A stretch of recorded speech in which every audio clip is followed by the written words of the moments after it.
Welcome to Sleepy Time Stories. Hello, my dear friends. We begin with the remarkable persistence of medieval mysteries. Stories once dismissed as legend, conspiracy, or drunken monk exaggeration now unraveling under the cold, quiet gaze of modern science.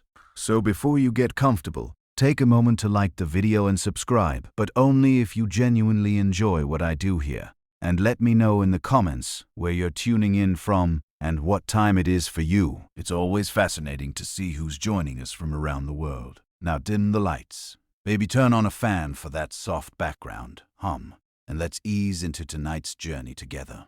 Medieval mysteries that were just solved. Lincoln Cathedral, that grand Gothic pile where medieval England tried its absolute best to impress God with flying buttresses, stained glass, and stonework so dramatic it might have been designed by a stressed-out theater kid with a chisel. In the 1960s, beneath this architectural flex, archaeologists unearthed a skeleton. Naturally, everyone assumed it was a monk, because what else would a dead guy be doing under a medieval cathedral? Yoga. Except this one was all wrong.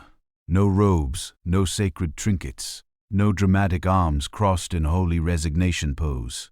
He looked less like Brother Gregory and more like Steve who got lost on the way to Canterbury. He was buried face down with the haphazard grace of someone hidden during a panic, which in medieval England could mean anything from heresy to sneezing too close to the bishop. And then science got involved, specifically isotope analysis, K8 bone T reading. Turns out our mystery skeleton wasn't local at all. He was Scandinavian, which explained the sturdy bones, worn knees, and the faint echo of longbow chants when the wind blew through the crypt. This guy was a pilgrim, not a monk. He had walked, yes walked, all the way from Northern Europe, probably hoping for a miracle, or at least a decent relic. He ended up collapsing somewhere near the cathedral. Whether from divine rapture or medieval shin splints, no one knows. He was buried beneath the church, likely because the clergy couldn't just toss a Scandinavian corpse in the street. That's bad PR. But they didn't exactly roll out the sacred burial wine either. He got a low-key hold and a shrug. For centuries, people thought he'd done something disgraceful. Turns out he just believed a little too hard and had no idea how much walking was involved. Classic pilgrim behavior. The real mystery. How this guy survived all that distance on a diet of salted fish and questionable bread and still didn't get canonized. So no, he wasn't a monk. He was just extremely tired. Moral of the story. If you're going to walk across Europe for spiritual reasons, at least wear a name tag that says, "Not a heretic, just devoted." Once upon a time, in a land of history books and bad haircuts, there lived a king named Richard III. You may remember him as the hunchbacked villain from Shakespeare's play, the guy who shouted, a horse, my kingdom for a horse, my kingdom for a horse." Which, to be fair, sounds like the kind of thing you say after realizing Uber doesn't exist yet. But for centuries, Richard III's remains were missing, vanished, disappeared somewhere between the Battle of Bosworth and someone sweeping up the royal battlefield. Like, yeah, we'll just deal with this later. Well, it turns out later meant over 500 years. Enter a parking lot in Leicester. Yes, not a castle, not a crypt, not even a suspicious-looking well. Just your average boring car park behind a city council building. Apparently, that's where royal dignity goes to die. In 2012, a group of very determined archaeologists, armed with ground-penetrating radar and, frankly, a shocking level of optimism, decided to dig up said parking lot. Why? Because some medieval records vaguely suggested that Richard was buried at the nearby Greyfriars Church, which had since been demolished, paved over and rebranded as Parking Bay No. 7. They found a skeleton male, late 30s, skull caved in like he'd lost a very serious argument with a sword, spine twisted like a medieval IKEA assembly gone wrong. In other words, a perfect match. DNA testing confirmed it, not with some grand royal relic, but by swabbing the cheek of a Canadian guy who turned out to be Richard's 16 times great-nephew. Imagine finding out you're related to royalty, but only because your great-great-great-grand-uncle got dumped under asphalt. So, yes, Richard III was found under a parking lot. ending centuries of speculation and giving British tabloids the kind of pun material they hadn't seen since Henry VII's sixth wife, royally parked. Anyone? The mystery of his grave solved. His reputation still complicated, but at least he's now reinterred with honor, no longer sharing his eternal rest with oil stains and gum wrappers. Discovered in 1912 by a Polish book dealer named Wilfred Voynich, this mysterious medieval text has puzzled historians, cryptographers, and one very determined guy in his mom's basement for over a century. Written in a completely unknown script and language, and it looked like a medieval scholar drank one too many herbal tonics and decided to invent an alphabet and a plant taxonomy and possibly a new religion involving naked women in bathtubs. The manuscript itself is a fever dream on vellum. 240 pages of undecipherable writing, bizarre star charts, nude women floating in green goo, and plants that botany professors describe as nope, not real. It's basically what you'd get if a herbalist and an alien collaborated on a coloring book. For decades, people assumed it was a hoax, maybe a prank played on some poor medieval nobleman with more gold than brain cells. Others suggested it was a lost language, or the diary of an extremely eccentric wizard. But recently, drum roll please, artificial intelligence and linguistic analysis actually cracked parts of it. Not the whole thing, of course. That would be too satisfying, but enough to ruin some of the mystery and give the academic world a reason to high-five in Latin. Turns out the language may be a form of proto-Romance, an early offshoot of Latin that no one thought was ever written down. So basically, medieval slang, like finding out someone carved lol into a monastery wall in the year 1420. Some phrases were decoded. Herbal remedies, female health tips, a medieval zodiac, which means the Voynich manuscript isn't a map to the Holy Grail or instructions for time travel. It's more like a 15th century wellness blog. Gwyneth Paltrow, but make it parchment. So yes, the mystery is kind of solved. It's not nonsense. It's just health advice, written in a dying dialect illustrated by someone who clearly had very specific feelings about bathtubs. The real question is, who wrote it? Why? And did they ever imagine people in the year 2024 would still be squinting at their herbal doodles like it held the secrets to the universe? Probably not. But hey, at least we know it wasn't just medieval gibberish. It was meaningful medieval gibberish. Somewhere in 12th century Suffolk, in a sleepy little village called Woolpit, which sounds like either a charming English hamlet or an aggressive sheep trap, two children appeared out of nowhere, and we mean nowhere. They just kind of showed up. No parents, no explanation, no TikTok announcement. But the real kicker, they were green. Not metaphorically green like new to the job, but actually botanically green like salad, or someone who took the phrase, "You are what you eat," far too literally. According to the chroniclers, and medieval chroniclers never exaggerated, obviously these children spoke no known language, wore weird clothes, and looked like they had just escaped from a very serious painting by Hieronymus Bosch. Naturally, the villagers did the medieval equivalent of a wellness check. They tried to feed them bread and beans. The children refused all food except raw beans, because clearly they were picky and possibly photosynthetic. Eventually, they started eating normal food, and wouldn't you know it, their green hue faded. Turns out being green might have had less to do with aliens, and more to do with severe malnutrition, because if you go long enough without eating anything but beans, apparently your body says, "You know what? Let's just go chlorophyll and hope for the best." The boy sadly died soon after, not unusual for the Middle Ages where eating a suspicious mushroom could be fatal, and so could not eating at all. But the girl survived, learned English, and spilled the metaphorical beans.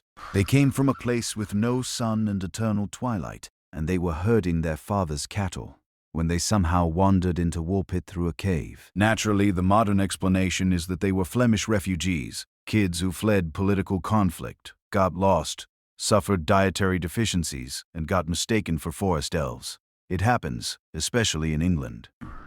Let's set the scene. A quiet English church, candles flickering, Latin chants echoing through the stone vaults. The priest is mid-sermon, probably warning everyone about eternal damnation or the dangers of cheese on Fridays. Meanwhile, somewhere in the pews, one peasant teenager is etching a crude doodle of a sword fight on the wall for posterity and possibly revenge. For centuries, strange carvings inside English churches had people scratching their he-ads.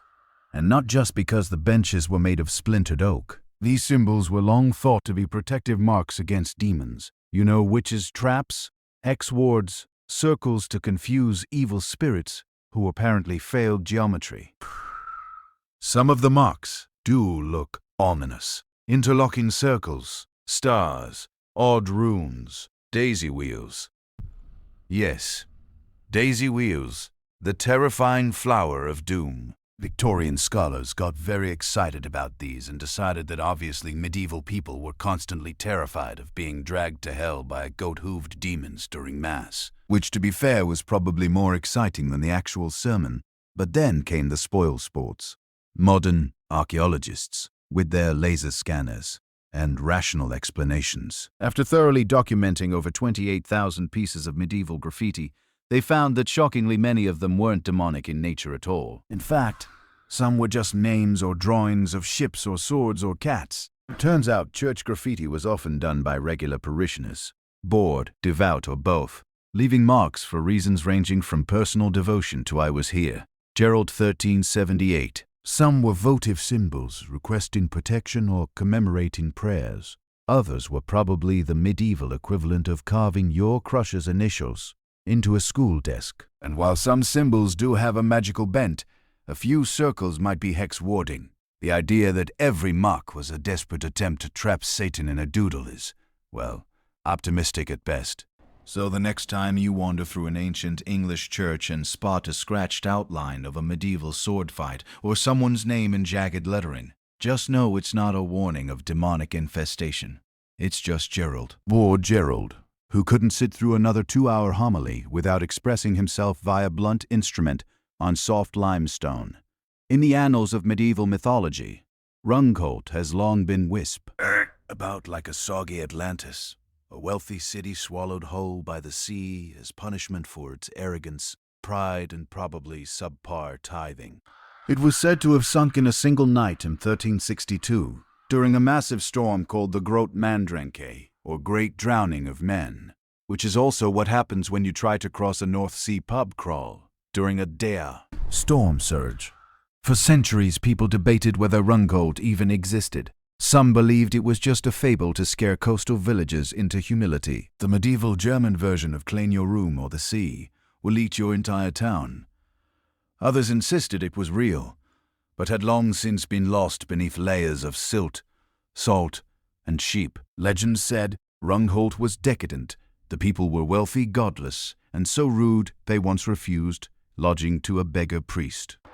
Naturally, God responded in classic Old Testament fashion with a flood, because nothing says divine justice like aquatic urban renewal. But modern archaeologists have recently confirmed that yes, Runcolt existed, and yes, it absolutely got wrecked by the sea, thanks to LiDAR scans, sonar mapping, and some very muddy German researchers in galoshes. Parts of Runcolt's harbor walls, drainage systems, and dikes have finally been found beneath the Wadden Sea. And guess what? It turns out Runcolt wasn't a fairy tale. It was a thriving North Frisian port city. The area had advanced water control systems, tons of trade, and presumably a whole lot of people who now wish they hadn't settled in a literal swamp next to the ocean. The cause of its destruction wasn't just divine wrath. It was climate change. Medieval Europe was warming, storm surges were rising, and dike maintenance was, let's say, budget constrained. So when the 1362 storm hit, Runcolt was about as prepared as a sand castle facing a tsunami. Ah, the Knights Templar, history's favorite combination of holy warri. Wars, secret symbols, and conspiracy theories involving treasure, grails, and angry church officials. So when a cave in Shropshire, England, was discovered containing mysterious carvings, candle niches, and a suspicious lack of wine racks, the internet predictably exploded into Templar confirmed mode. Enter the Cainton Caves, a sandstone network beneath a farmer's field that looks like the set of a very budget medieval horror film, or possibly a dungeon escape room run by monks. With narrow passages, low ceilings, and intricately carved pillars, it didn't take long before whispers began. Templars, secret rituals, holy relics. Indiana Jones would love this. For years, rumors swirled that this cave had been used by the Knights Templar themselves after they were outlawed in the 14th century. Hidden underground, performing forbidden rites, probably whispering Latin prayers, while trying not to bump their helmets on the ceiling. The dramatic lighting in photographs didn't help. The place looked like it belonged in a Dan Brown novel, or at the very least, a particularly committed LARP session. But here's where the recent research comes in to ruin everyone's fun. The cave is probably not that old. Most signs point to the structure being 19th century in origin. That's right, Victorian era, which means the Templars were long gone, and the only secret society using this place may have been a group of bored gentlemen with a flair for the theatrical. There were mysterious rituals, of course. Members of fringe spiritualist groups are known to have used the cave in the 20th century, and modern-day pagans, goths, and at least one wedding photographer have all visited for the ambiance. So, yes, weird things happened in that cave, but not the medieval kind. More the we're all wearing cloaks and chanting for no clear reason kind. And while it's technically possible the cave repurposed older sites, there's no hard evidence linking it to the actual Templars. No relics, no inscriptions, not even a good old-fashioned sword stuck in a stone. Ah, yes, the princes in the tower. A mystery so famous it has its own genre of historical finger-pointing. In the summer of 1483, two royal brothers, Edward V and Richard of Shrewsbury, aged 12 and 9 respectively, vanished from the Tower of London. And not in the got bored and wandered off kind of way. More the likely murdered by political ambition, wearing a fancy doublet sort of vibe. For centuries, everyone had a favorite suspect. Richard III, their charmingly hunchbacked uncle, topped the charts as the likely culprit. After all, he was the one who locked them up for their protection and then mysteriously became king, which is always a suspicious career move. But then you've got Henry VII, who defeated Richard and married the prince's sister, conveniently uniting the family line and ensuring that if anyone asked too many questions, there were no royal nephews left to challenge him. He also may have quietly disposed of the bodies because why let your rival keep the murder spotlight? Now, fast forward to 1674, when workers at the tower dug up a wooden box under a staircase. Inside, two small skeletons, suspiciously child-sized and conveniently unaccompanied by any context or helpful post-it notes. Charles II, never one to overthink things, declared, "These must be the princes," and had them reinterred in Westminster Abbey like royal lost luggage. But here's the kicker. Those bones have never been definitively identified. No carbon dating, no DNA testing, just royal vibes and a suspicious staircase. Until now, well, almost. Recent pressure from historians and scientists has pushed the Crown and the Church of England to consider DNA testing the bones, possibly comparing them to known royal descendants. In theory, we could now tell whether the bones belonged to the two York princes or some poor unrelated medieval kids who got the short end of the architectural renovation stick. The mystery, however, remains unresolved. Just barely. The tools are ready. The science is there. The permissions are very British and delayed. But for the first time, we're on the verge of a scientific resolution to a murder mystery older than most castles. Let's set the scene. Strasbourg, Holy Roman Empire, 1518. A woman named Frau Troffea walks into the street and starts dancing. Not fun dancing, not festival dancing, not even wine and regret dancing. No, she danced like her life depended on it, because according to some witnesses, it might have. Within a week, dozens joined her. Within a month, reports say up to 400 people were dancing uncontrollably in the streets. Some collapsed from exhaustion. Others suffered strokes, heart attacks, and in at least a few cases, danced themselves to death. Historians call it the dancing plague, which sounds like a rejected Eurovision entry. But the sources are surprisingly consistent. It wasn't a party. It wasn't a flash mob. It was a bizarre, involuntary mass event that left people in serious medical distress. Naturally, the medieval authorities did the logical thing. They built a stage and hired musicians. Because if people are dying from dancing, clearly what they need is a better beat and more cowbell. That'll fix it. But what was this strange epidemic of boogieing doom? For centuries, people guessed wildly. Some said demonic possession. Others blamed hot blood because medieval medicine had all the scientific rigor of a horoscope. One theory even involved spider bites, which to be fair would make me dance too. Today, however, modern scholars lean toward two more plausible explanations: mass psychogenic illness and ergot poisoning. Mass psychogenic illness and ergot poisoning. Mass psychogenic illness, also known as group hysteria, can happen in communities under extreme stress. In Strasbourg in 1518 had famine, plague, political instability, and all the makings of a society wound tighter than a lute string. Basically, these folks needed therapy and bread, not a stage show. The other theory is ergot, a fungus that grows on rye and produces LSD-like hallucinations. It's the same culprit often blamed for the Salem witch trials.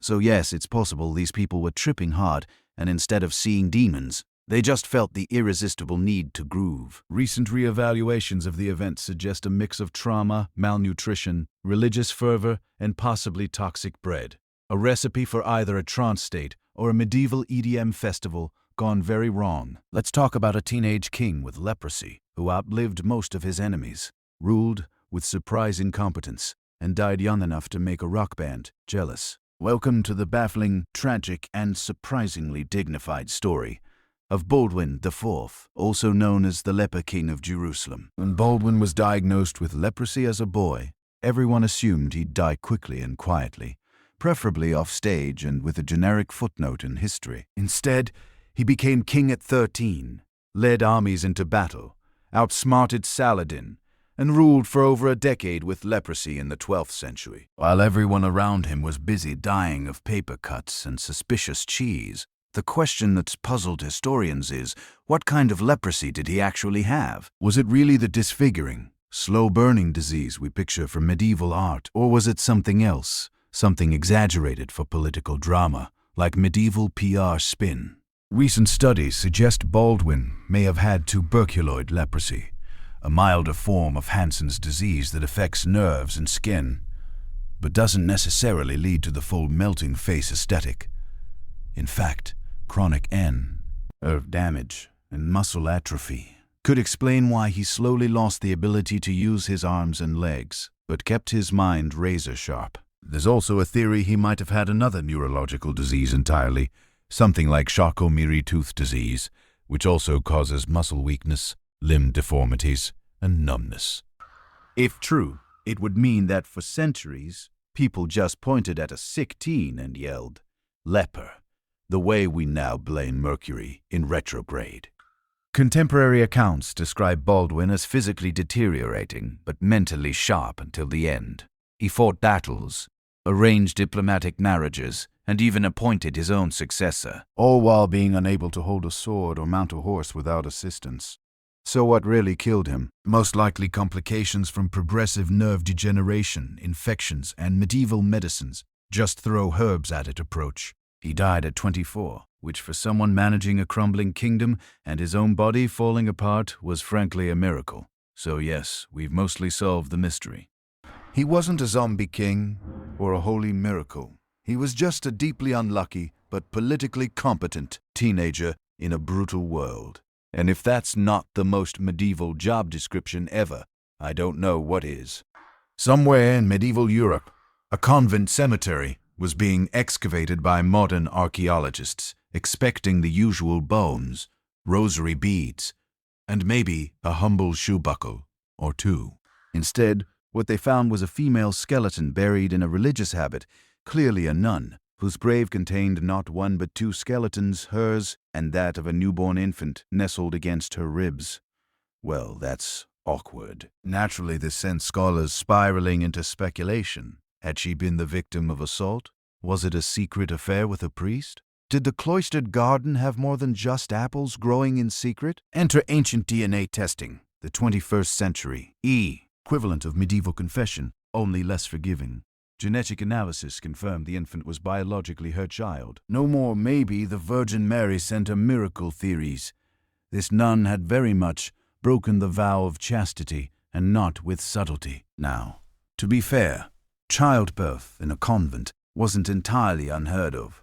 Medieval records are full of monastic scandals, most of which were buried along with the evidence. But finding actual remains, that's rare. So, the mystery then became, what happened to her, and why wasn't she punished or excommunicated? Well, the burial told us more than a trial record ever could. She was buried with full religious rites, suggesting the convent forgave her, or more likely tried to keep things very quiet. Medieval monastic communities were self-governing, and it wasn't uncommon to handle things internally, especially if a scandal might attract attention from the bishop, or heaven forbid, Rome. Was the child's father a passing knight, a local farmhand, or a particularly persuasive abbot? That part remains unsolved. This virtually persuasive abbot. But one theory suggests rape or coercion may have played a role based on pelvic trauma, though others argue it could simply reflect complications from childbirth. As with all things medieval, the truth is foggy, sad, and smells faintly of incense. What we do know is this. A nun gave birth in secret, died during labor, and was quietly laid to rest, child in arms, habit intact. And centuries later, DNA analysis pulled her secret back into the light, leaving modern researchers red-faced and medieval ones spinning in their graves. For decades, a bizarre skull found in a medieval European grave had people whispering about aliens, mutants, or possibly a very avant-garde helmet experiment gone wrong. Elongated cranium, weird proportions, haunting sockets, the whole package. If you stumbled across it on a late-night documentary, do you expect a narrator saying, "Could this be evidence of extraterrestrial visitors?" Short answer, no. Slightly longer answer, someone's mom had very ambitious aesthetic goals for her baby. The skull in question had been intentionally cranially deformed, a process where an infant's head is bound with cloth, boards, or little wooden hats to mold it into a specific shape over time. And yes, this was totally normal in some medieval cultures, especially among nomadic tribes or fringe aristocrats, who wanted their children to grow up with regal vibes and a forehead that could double as a battering ram. The practice dates back thousands of years and isn't unique to medieval Europe.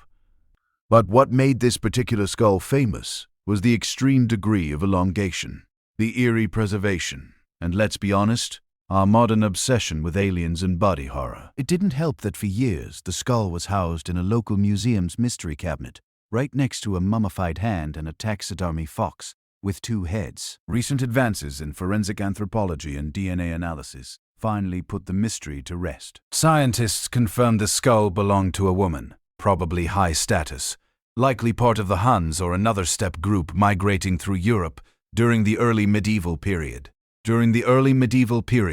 In other words, no UFO, no curse, no alien baby. Just an extremely committed mom and a very cooperative baby. The intention wasn't to make them look strange, but beautiful according to the standards of the time. Think of it as the medieval equivalent of braces, Botox, and a TikTok filter, all applied before your first birthday. Unless you scoff. Remember that modern humans still engage in voluntary aesthetic torture. High heels, corsets, eyebrow threading. At least medieval skull shaping came with lifetime results. No maintenance required. So, picture this. Some kid in England is skipping rocks across a lake. Probably pretending he's in a video game or being mildly medieval, when suddenly, clunk, his rock hits something. Not a frog, not a boot, a full-blown sword. And just like that, every local news anchor dusted off their Excalibur puns and gave the story more airtime than municipal elections. To be clear, this wasn't King Arthur's sword. That one was allegedly tossed into the lake by Sir Bedivere, and a mysterious hand emerged to catch it, which was a totally reasonable plot point in a time when people believed in dragons and taxes from the church. But back to reality. What the girl found was an actual medieval sword buried in the lake bed for hundreds of years. It was long, rusted, and most suspiciously, perfectly shaped, like the kind you'd use to defend a muddy castle from Vikings or to enforce questionable feudal land disputes. Archaeologists stepped in, excited to date the blade and explain its presence in the water. And no, it wasn't Excalibur, but it was a genuine 9th to 11th century weapon, likely of Anglo-Saxon origin.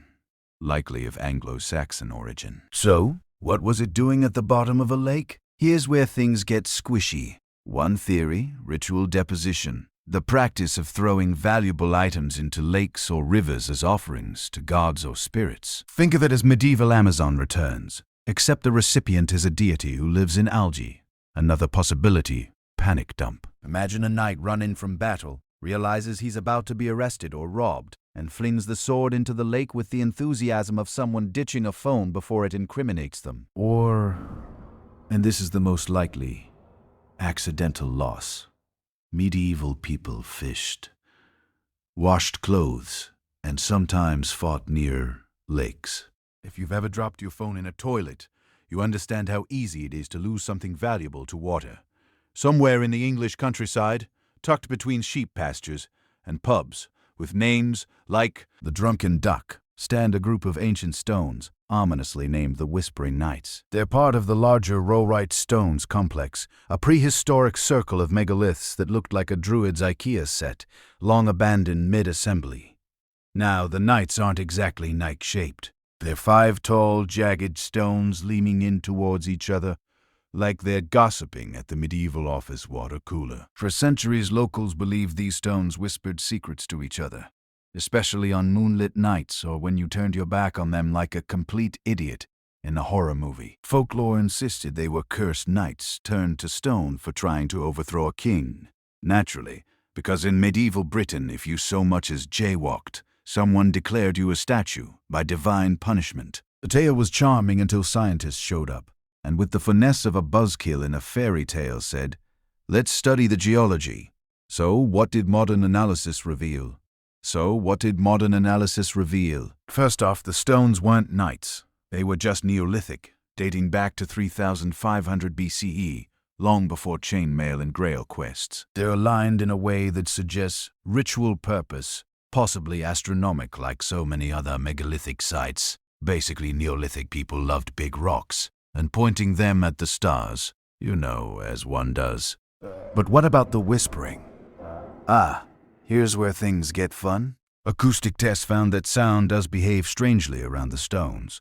Their shape and position create localized echo chambers, meaning whispers spoken in certain directions bounce and carry in unexpected ways. In a pre-science world, this naturally meant witchcraft, curses, or that the rocks were gossiping about your haircut.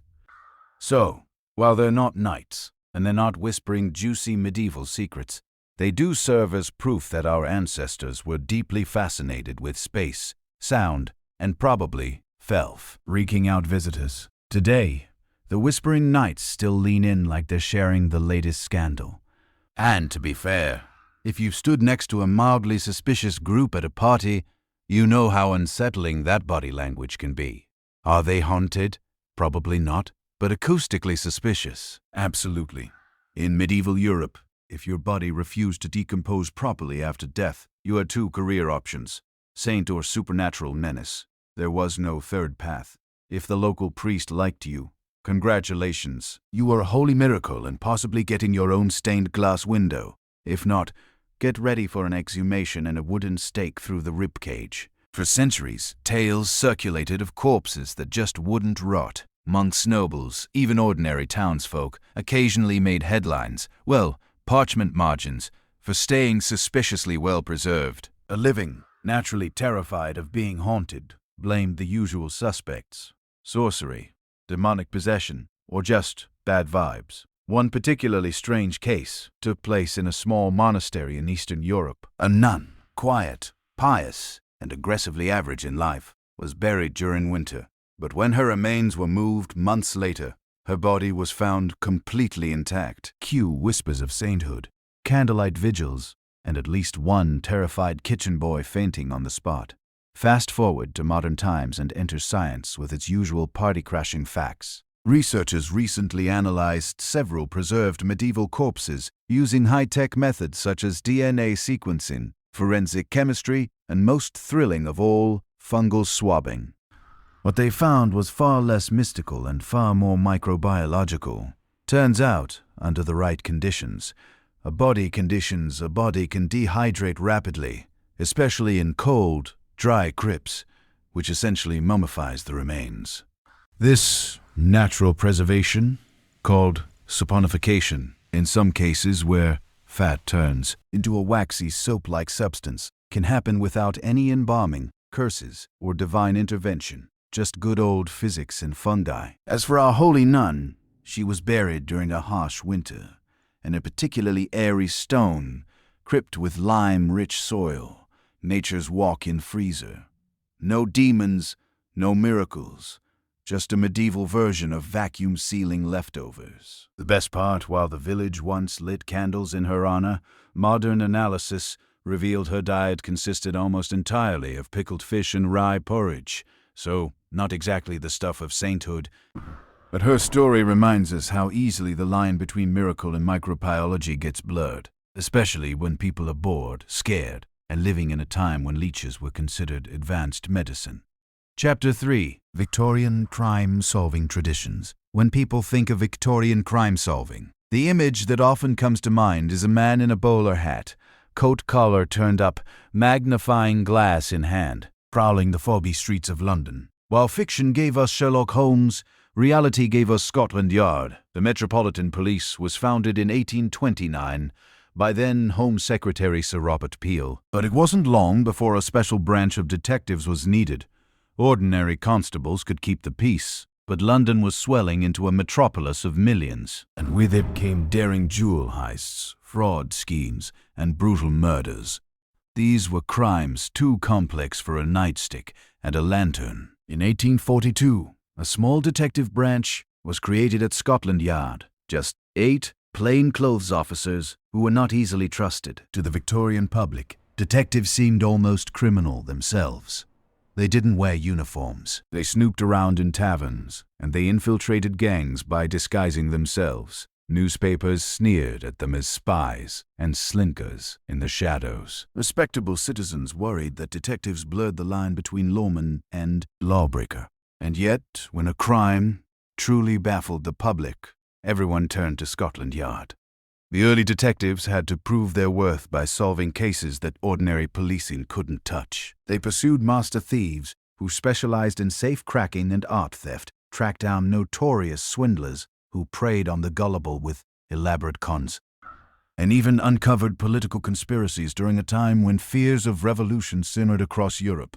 They were in effect pioneers of professional detective work in Britain, though their methods were a mixture of instinct, street smarts, and slowly emerging science. What made Scotland Yard's detective branch remarkable was its transformation from a distrusted experiment to a symbol of authority. By the 1860s and 70s, the Yard men were appearing in courtrooms with evidence that carried more weight than mere rumor. Their work shaped the public's idea of what a detective should be: methodical, sharp-eyed, and unyielding. The Yard's reputation was cemented by high-profile cases like the pursuit of the garroters, who strangled victims in dark alleys, or the hunt for conmen, who impersonated aristocrats to rob banks. Though they began in suspicion, Scotland Yard detectives became indispensable. By the late Victorian era, they were not just men in plain clothes. They were the very embodiment of a new age of crime-solving, where deduction and investigation mattered more than luck and chance. In early Victorian England, murder investigations were often little more than guesswork. A coroner might inspect a body quickly, listen to a few witness statements, and declare a cause of death that satisfied the jury. But as the century unfolded, A revolution began in the morgue. Doctors started to see the corpse not just as a shell of the deceased, but as a book of evidence waiting to be read. This shift marked the birth of forensic autopsies, a practice that would forever change the way crimes were solved. The idea was simple yet groundbreaking. The body itself could testify. Physicians began cutting open stomachs to search for poison, analyzing bruises to determine whether injuries were inflicted before or after death, and studying blood patterns to reconstruct the final moments of violence. These practices weren't just grisly rituals. They were the beginnings of a new science. Toxicology emerged as one of the most important fields. Arsenic, known as the inheritance powder for its popularity among would-be heirs, was suddenly detectable through chemical testing. For the first time, a murderer could be undone not by confession or rumor, but by science. The public followed these developments with a mix of fascination and horror. Courtrooms buzzed with excitement when medical experts delivered their findings, brandishing vials and describing chemical reactions that revealed invisible poisons. Newspapers eagerly reported on such cases, turning scientific testimony into a kind of theater. Suddenly, the grim business of dissection became part of everyday conversation. People realized that crimes once thought unsolvable could now be proven with evidence that could not lie. But the new methods were not without controversy. Many Victorians were deeply uneasy about the desecration of the body, still holding religious or superstitious fears about dissection. Others questioned the reliability of doctors. Could a man in a lab coat truly be more trustworthy than an eyewitness? Mistakes did happen. In some trials, expert witnesses contradicted one another, confusing juries and feeding skepticism. Yet, despite resistance, forensic autopsies slowly gained acceptance.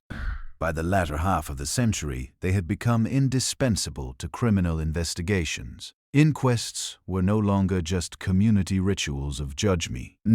They were stages where science spoke louder than rumor. The autopsy transformed death from a mystery into a source of hard evidence. In doing so, it gave Victorian detectives a powerful ally. Proof drawn not from hearsay, but from the silent testimony of the dead. For most of history, proving someone's identity in a criminal case was an unreliable business. Suspects could lie, witnesses could misremember, and even photographs, though emerging in the Victorian age, were far from foolproof. A clever criminal could simply change his name, grow a beard, or vanish into the fog. But in the late 19th century, a tiny detail, no larger than a fingertip, reshaped the future of crime solving. Fingerprinting was born. The idea that fingerprints were unique was not entirely new. Ancient civilizations had noticed patterns on the fingers, but it was Victorian science that transformed curiosity into proof. In the 1880s, Sir Francis Galton, a cousin of Charles Darwin, began studying fingerprints in detail. He categorized the whorls, loops, and arches that made each print distinct. Galton's work wasn't just academic. It laid the foundation for a system of identification that could stand in court. His studies showed that the odds of two people sharing the same fingerprint were astronomically low, making it the perfect marker of individuality. The first practical use of fingerprints in Britain came in the 1890s when Sir Edward Henry, then Inspector General of Police in Bengal, developed a classification system that allowed prints to be stored, compared, and retrieved quickly. Known as the Henry system, it was soon adopted by Scotland Yard. Suddenly, identity was no longer based on memory, description, or luck. It was etched permanently in the ridges of a hand. The first major breakthrough came in 1902, just as the Victorian era was ending. A burglar named Harry Jackson was convicted when his fingerprint left on a freshly painted windowsill matched the record held by police. It was a quiet revolution. No confessions, no eyewitnesses, just science. The newspapers hailed it as the dawn of a new age where even the most careful criminal could be betrayed by his own skin. The cultural impact was enormous. To Victorians accustomed to uncertainty, fingerprinting seemed almost magical, as if the body itself carried an unshakable truth. Yet it also carried a chilling message. No matter how clever, no one could escape the forensic eye of the modern police. Fingerprinting bridged the gap between instinctive detective work and hard science. By the century's close, it stood as one of the most powerful tools of identification, a symbol that crime had stepped out of folklore and into the laboratory. Before the Victorian era, catching a repeat offender often relied on memory. A constable might remember a bad character by sight, or victims might try to describe a thief's features, but such methods were fallible. A clever criminal could change his clothes, adopt a new name, and vanish into anonymity. The Victorians, obsessed with cataloging and classification, sought a better way. Thus emerged two revolutionary tools, the mugshot and the criminal record. Photography was still new in the mid-19th century, but police forces quickly saw its potential. By the 1860s, mugshots were being taken in police stations across Britain. These stark, emotionless portraits, front-facing and profile, were designed not to flatter, but to capture. For the first time, a criminal's face could be permanently stored and compared, no matter how many disguises he tried. Newspapers sometimes reprinted mugshots, much to the horror of respectable Victorians who feared the spread of rogues' galleries. Still, the images gave detectives an edge. A face once forgotten could now be remembered. Fef. Orver. But photographs alone weren't enough. Enter Alphonse Bertillon, a French police officer whose system of anthropometry fascinated the Victorians. Bertillon argued that every human body was unique and measurable. Arm span, skull length, ear size. By recording these details alongside a mugshot, police could identify repeat offenders with scientific precision. His method spread to Britain, where Scotland Yard experimented with meticulous record-keeping. Though later replaced by fingerprinting, Bertillon's system marked the first real attempt to turn the human body into data. The creation of criminal records also reflected the Victorian love of order. Index cards and registers meticulously noted aliases, crimes, and sentences. Detectives could trace a suspect's history across years and cities, building patterns of behavior. This transformed policing from reactive to proactive. Officers were no longer dealing with isolated crimes, but tracking criminal careers. The cultural significance was profound. For the first time, society grappled with the idea that crime could be studied scientifically, that criminals could be classified much like plants in a botanical garden. To reformers, records promised fairness, evidence over gossip. To critics, they hinted at surveillance and the erosion of privacy. By the end of the century, the criminal record was an institution. With mugshots and files in hand, detectives had built an early database of human misdeeds, one that foreshadowed the information-driven policing of the modern world. If one crime terrified Victorians above all others, it was poisoning. Unlike a pistol shot or a knife wound, poison was invisible, silent, and often delivered at the dinner table by someone trusted. Arsenic, dubbed the inheritance powder, was cheap, tasteless, and available in every chemist's shop. In a society where life insurance was on the raw, and family fortunes were tempting, poisoning became the crime of choice for the cold-blooded. The police desperately needed science on their side, and chemistry answered the call. A turning point came in 1836 when English chemist James Marsh devised the Marsh test, a reliable method to detect arsenic in the body. For the first time, prosecutors could present hard scientific evidence of poisoning rather than relying on circumstantial tales of suspicious tea or sudden illness. The test became famous after a series of sensational trials where jurors leaned forward in awe as experts demonstrated how a trace of arsenic could be revealed through chemical reaction. Marsh's method turned the laboratory into a courtroom weapon. The Victorians soon demanded more. Other chemists developed techniques to detect strychnine, cyanide, and opium derivatives. Toxicology emerged as a new discipline, and medical experts became indispensable allies to Scotland Yard detectives. It was no longer enough to have a confession. Now the evidence had to be proven, tested, and explained. Murderers who once counted on their cunning were suddenly betrayed by the contents of a victim's stomach or the sediments in a teacup. These scientific triumphs were not without controversy. Defense lawyers often attacked chemists as charlatans, claiming their tests were flawed or their motives biased. Indeed, early toxicology was still imperfect, and mistakes sometimes sent innocent people to the gallows. Yet, with each case, public fascination grew.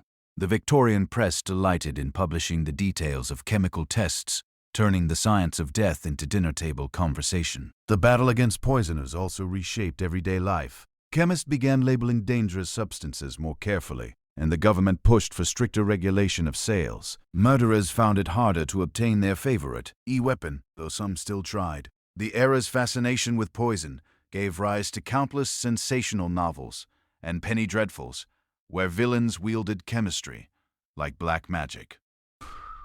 By the late 19th century, forensic chemistry had secured its place in the arsenal of Victorian crime-solving. With each test tube and reaction, science chipped away at murder's cloak of invisibility, proving that even the most subtle crime could leave behind undeniable traces. Before the Victorian age, murder investigations often began with chaos. Crowds would trample through alleys, neighbors rifled through belongings, and policemen themselves sometimes disturbed crucial evidence without realizing it. A bloody footprint might be wiped away, a weapon handled by curious hands, and the truth of what had happened forever lost. It was during the 19th century that investigators began to grasp an essential idea. The crime scene itself was a witness. One of the most famous examples was the case of Jack the Ripper in the late 1880s. Though the killer was never caught, the Scotland Yard detectives, working Whitechapel's streets, tried to apply new methods of observation, cataloging wounds, sketching crime scenes, and comparing patterns. While their efforts were often hindered by public hysteria and poor lighting, these cases demonstrated the growing importance of preserving the environment of a crime. The Ripper murders, gruesome as they were, forced Londoners to understand that solving crimes required more than catching a suspect. It demanded careful analysis of place and circumstance. Photography soon joined the toolbox. By the 1860s, police forces were beginning to photograph not just criminals, but also crime scenes. Images captured the exact position of bodies, the placement of weapons, and the state of a room before anything was moved. This was revolutionary. For the first time, investigators could revisit a crime scene days or even years later by examining photographs. They could present visual proof to courts and compare details that might otherwise be forgotten. The practice of collecting physical evidence also emerged. Fibers, hair, and even soil samples began to be considered significant. While Victorian scientists did not yet have the tools to analyze DNA or microscopic particles, they recognized that such materials might one day speak volumes. The principle was simple but powerful. Every crime leaves traces. Of course, the process was imperfect. Crime scenes were still compromised, often by sheer curiosity from bystanders or the press. Even police officers struggled to resist tampering with evidence. Yet the seeds of modern forensic protocol had been sown. Investigators learned to mark, measure, and record, rather than disturb. By the end of the Victorian century, the crime scene had evolved from a muddled mess into a structured space of inquiry. Detectives were no longer just chasing suspects. They were reading the silent story, written in bloodstains, footprints, and scattered objects. This new awareness elevated the investigation from rumor and instinct to something approaching modern science. By the mid-Victorian era, the detective was no longer just a plainclothes officer lurking in the shadows. He was becoming a cultural icon. Newspapers loved to publish the exploits of Scotland Yard men, often exaggerating their daring to satisfy a public appetite for mystery and justice. At the same time, literature seized on the figure of the detective and transformed him into something larger than life. Fiction and reality began to intertwine in ways that reshaped how crime-solving was understood. Charles Dickens was among the first to popularize the detective. Fascinated by crime and the underworld of London, he often accompanied Scotland Yard officers on patrols. His novels, filled with sharp-eyed characters who sniffed out secrets, prepared readers for the idea that deduction could be an art. Soon after, Wilkie Collins introduced Sergeant Cuff in The Moonstone, 1868. A character modeled on real-life detectives, Cuff was methodical, eccentric, and brilliant at noticing details others missed. A clear ancestor of the world's most famous sleuth, Sherlock Holmes, Arthur Conan Doyle's Holmes, debuting in 1887, was a product of his age. Half scientist, half magician, Holmes employed magnifying glasses, chemical tests, and deductive reasoning in ways that mirrored the genuine advances of Victorian policing. Yet, he was also everything the public wanted detectives to be: cool under pressure, disdainful of fools, and always one step ahead. While Scotland Yard men admired Holmes, they also resented him. Readers often assumed the fictional detective was more capable than the real ones. Still, Holmes cemented the detective as a heroic figure of reason and intellect. The cultural fascination with detectives had real consequences. Criminals once feared became characters in a narrative of battle between cunning villain and brilliant investigator. Penny dreadfuls and serialized magazines sold tales of cat-and-mouse chases, while real police cases were reported with theatrical flair.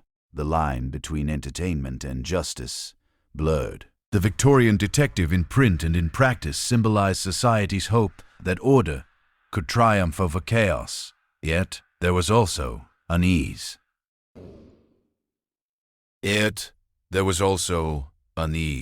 Detectives were seen as necessary, but their methods, disguises, infiltration, constant surveillance, made some Victorians nervous. Were these men guardians of justice or professional spies? The paradox only deepened their allure. By the century's close, the detective had become both an indispensable reality and an irresistible myth, embodying the Victorian dream that intellect and observation could pierce even the darkest mysteries. By the late 19th century, Victorians were convinced that science could not only solve crimes, but also predict them. This belief gave rise to an early form of criminal profiling, a mix of anthropology, psychology, and social prejudice that reflected the era's anxieties as much as its ambitions. In an age haunted by urban poverty, violent crime, and the specter of Jack the Ripper, the idea that one could identify a criminal simply by studying his face or skull was both comforting and terrifying. The roots of profiling lay in phrenology and physiognomy, pseudosciences that claimed the shape of a head or the set of a jaw revealed character. Though discredited today,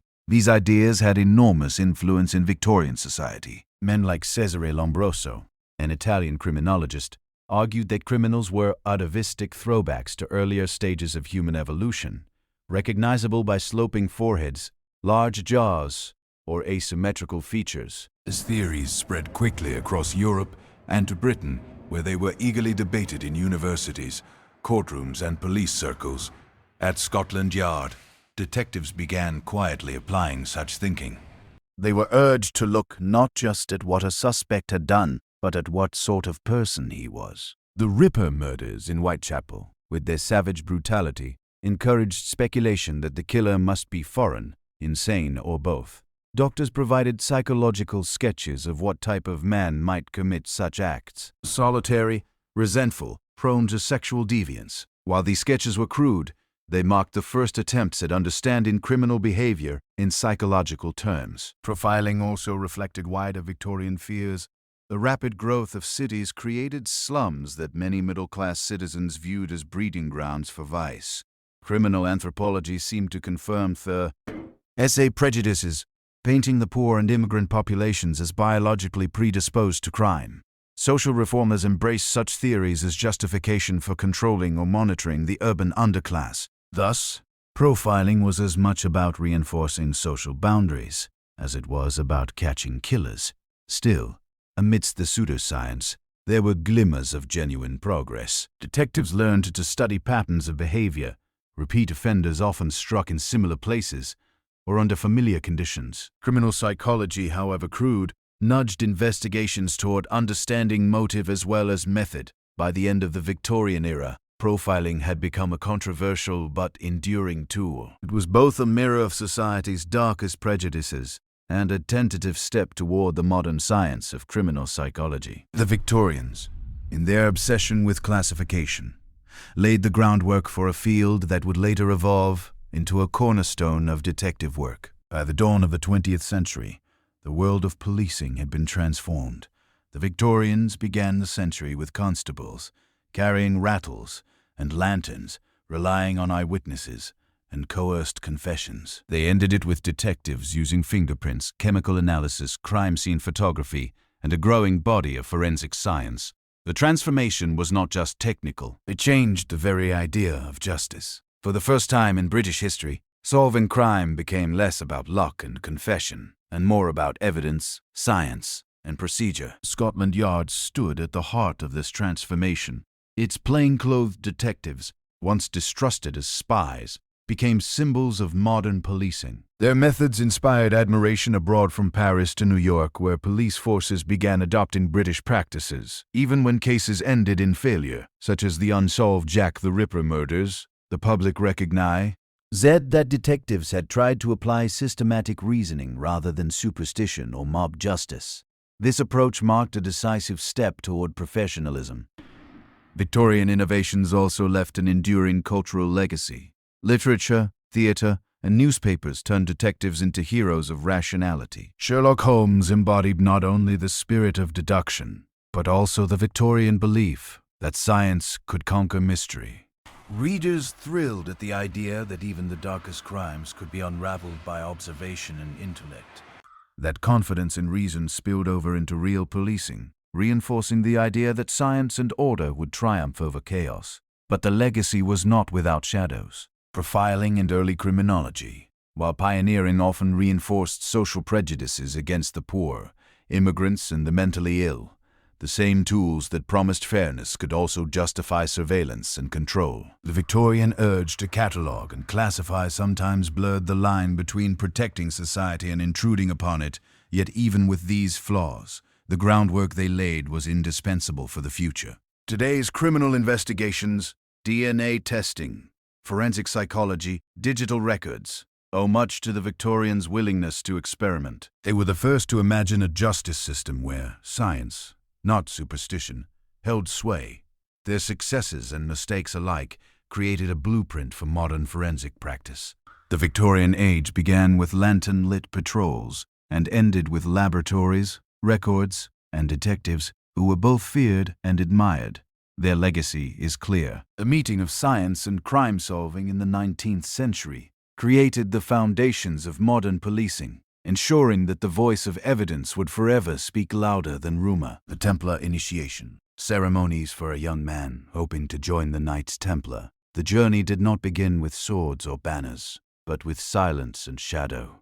The initiation was held in the stillness of a chapel, usually at night, where flickering candles cast long, wavering shadows across stone walls. The solemn setting was meant to overwhelm the senses, to remind the candidate that he was stepping out of the world of common men and into a life bound by mystery, obedience, and eternal vigilance. Before the ceremony even began, secrecy was emphasized. The initiate was led away from his companions, questioned privately by senior knights, and warned that the vows he was about to take would bind him for life. There could be no turning back. Witnesses were restricted, and no outsider was ever allowed to observe. This veil of secrecy gave the rituals an almost theatrical weight, and it also fueled centuries of speculation. The candidate was then brought before the assembled brothers, kneeling on cold stone in front of the altar. The Grand Master, or presiding officer, would ask a series of searching questions. Was the man free from debt? Was he married or under obligation to a lord or bishop? Did he truly understand that he was pledging his life to poverty, chastity, and obedience? These questions were not formalities. They were safeguards. A knight who owed debts, or who had a wife and family, might place divided loyalties above the order. The initiate's responses determined whether he would proceed. If found worthy, he was asked once more if he wished to dedicate himself fully to the Order of the Temple. Tradition held that the candidate was given several chances to withdraw, lest he claim later that he had been pressured or misled, but once he agreed, the atmosphere intensified. The chapel grew quiet. The brothers bowed their heads, and the initiate prepared to take his oath. This moment was the threshold, the last step before shedding his old identity and becoming a soldier of Christ. From here, the candidate would be stripped of his former life, his clothes replaced with the white mantle of the Templar, and sworn to a rule that demanded complete loyalty. The solemnity of the setting ensured that when the words of the oath were finally spoken, they carried the weight not only of ritual, but of destiny. Once the initiate had been examined and accepted, the heart of the ceremony began, the taking of the sacred oath. He was led to kneel again before the altar, the dim candlelight glinting off the steel and silver of the assembled knights. This was no casual promise, but a binding contract, one that fused the spiritual vows of the monastic life with the martial discipline of the warrior. Poverty, chastity, and obedience. These were the pillars upon which the order stood, and they would define every aspect of the initiate's future. The vow of poverty was the first, and perhaps the most difficult for many knights to accept. These were men often born into noble families accustomed to wealth, land, and retainers. By pledging poverty, the initiate renounced all worldly possessions. Any wealth he possessed was turned over to the order, which would now provide for him in common. He would own nothing, not even his sword, which was regarded as belonging to Christ and his order. To a man raised in privilege, this vow was a symbolic death of the self. Next came chastity. In an age where noble lineages and dynasties were preserved through marriage, this oath demanded that the initiate cut himself off from family life entirely. The Templar was to live as a monk, never to marry or pursue women, dedicating his body and spirit solely to God. This vow was often misunderstood by outsiders who imagined dark or unnatural practices within the order's walls. In truth, it mirrored the vows taken in monasteries across Christendom. But the secrecy of the ceremony fed rumors that the chastity oath masked stranger, more scandalous rites. Finally, obedience bound the initiate completely to the will of his superiors. From this moment onward, his life was not his own. He would march when ordered, fight when commanded, and die if required, without hesitation. The order valued obedience above all, for only through absolute unity could a band of warrior monks function as one body in battle and in faith. As the initiate repeated the words of the oath, the brothers surrounded him in silence. He was no longer merely a man, but a servant of God's temple. The vows stripped him of his past and bound him to a new identity, one that would endure until death or until the order itself was dissolved. With the vows spoken, the transformation of the initiate moved from words to symbols. Rituals are powerful not only for what is said, but for what is seen and felt, and the Templars understood this well. The most dramatic moment came when the novice was stripped of his worldly clothing and dressed in the distinctive white mantle of the order. To those watching, this was more than a change of garments. It was the outward sign that the man was no longer his own. The mantle itself carried heavy meaning. White symbolized purity of body and soul, a reminder that the knight had sworn chastity and must remain unsullied by earthly desires. In time of war, the mantle was marked with a red cross, the symbol of martyrdom and sacrifice. The red was no decorative flourish. It was a pledge that the wearer was ready to shed his blood for Christ and the defense of the Holy Land. From this moment on, the initiate was not simply a knight, but a Miles Christi, a soldier of Christ. The ceremony often included further symbols. The initiate might be handed a belt and sword, though both were considered property of the order rather than the individual. The sword, blessed in ritual, symbolized both defense of the innocent and punishment of the wicked.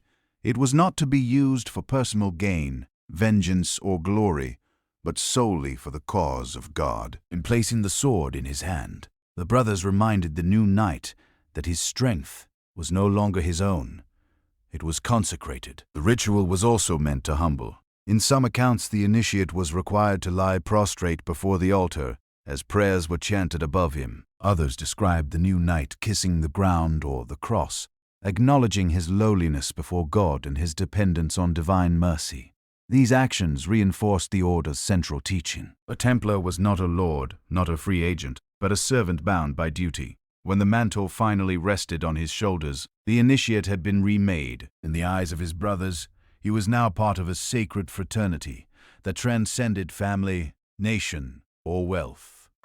The mantle was both a privilege and a burden, a public declaration that this man belonged not to himself, but to the mysterious and powerful order of the temple. Once clothed in the white mantle, the initiate entered the most mysterious phase of the ceremony. The prayers whispered in darkness. Unlike the public chants of the church, these words were spoken in hushed tones passed from elder to novice, as though they were sacred keys to unlock the hidden heart of the order. The chapel, already dim with candlelight, seemed to grow even darker as the brothers intoned their secret formulas. For the initiate, it was a moment of awe and of unease. The prayers themselves were rooted in Christian liturgy, invoking the Virgin Mary, Christ, and the saints. Yet they were not identical to the Mass prayer one might hear in a cathedral. The Templars had their own cadences, their own formulas, known only to those within the order, known only to those within the order. To the outside world, this secrecy raised suspicion. Rumors circulated that the knights denied Christ, spat upon the cross, or worshipped strange idols during these prayers. While historians generally agree that such accusations were exaggerated or even fabricated by enemies of the order, the very fact that the rituals were private fueled the legends of blasphemy. During these whispered devotions, the initiate was reminded of his vows. Poverty was framed as following the example of Christ, who had no place to lay his head. Chastity was praised as the way of the angels, a purity that allowed the knight to fight without distraction. Obedience was exalted above all, compared to Christ's submission to the will of God. The initiate was urged to see himself not as a man of flesh and pride, but as a vessel for divine will. The brothers surrounding him lent weight to the moment. Their silence between prayers, the rustle of mantles, and the solemn repetition of sacred words created an atmosphere both intimate and overwhelming. It was a reminder that he was now part of a brotherhood that prayed together, fought together, and if necessary, died together. To outsiders, these secret prayers were proof of the Templars' dangerous hidden knowledge. To those within, they were the cement that bound each knight to the order. The whispered formulas stitched the vows into the initiate's soul, binding him not only to his brothers, but to mysteries too profound to be spoken aloud in the open world. The vows and prayers marked the spiritual birth of a Templar, but the order did not simply accept words at face value. To ensure that the initiate truly understood obedience, he was often subjected to trials, small but symbolic tests of loyalty. These were not meant to humiliate, but to engrave the idea that a knight of the temple must obey instantly without hesitation, whether in the chapel or on the battlefield. Accounts of these trials vary, and much is clouded by later exaggeration. Some chronicles describe an initiate being commanded to perform a task on the spot, perhaps to kneel for a prolonged time, to remain silent while others mocked him, or to accept a symbolic act of humiliation. Such exercises reminded Ronaldus that pride and independence had no place within the brotherhood. If he could not surrender his will in a simple act, how could he be trusted to hold a line in the chaos of war? Other trials were sterner. A recruit might be asked a final time whether he truly wished to stay, while the brothers pressed him with warnings of hardship, battles without end, a life without possessions, the constant risk of martyrdom. If he hesitated, he was encouraged to withdraw, for the order preferred a small band of unwavering men over a host of wavering half-brothers. This insistence on absolute commitment became the foundation of the Templars' reputation for discipline. Enemies of the order later twisted these trials into dark accusations. The whispered claim that initiates were forced to spit on the cross or deny Christ almost certainly originated from misunderstandings of symbolic obedience tests.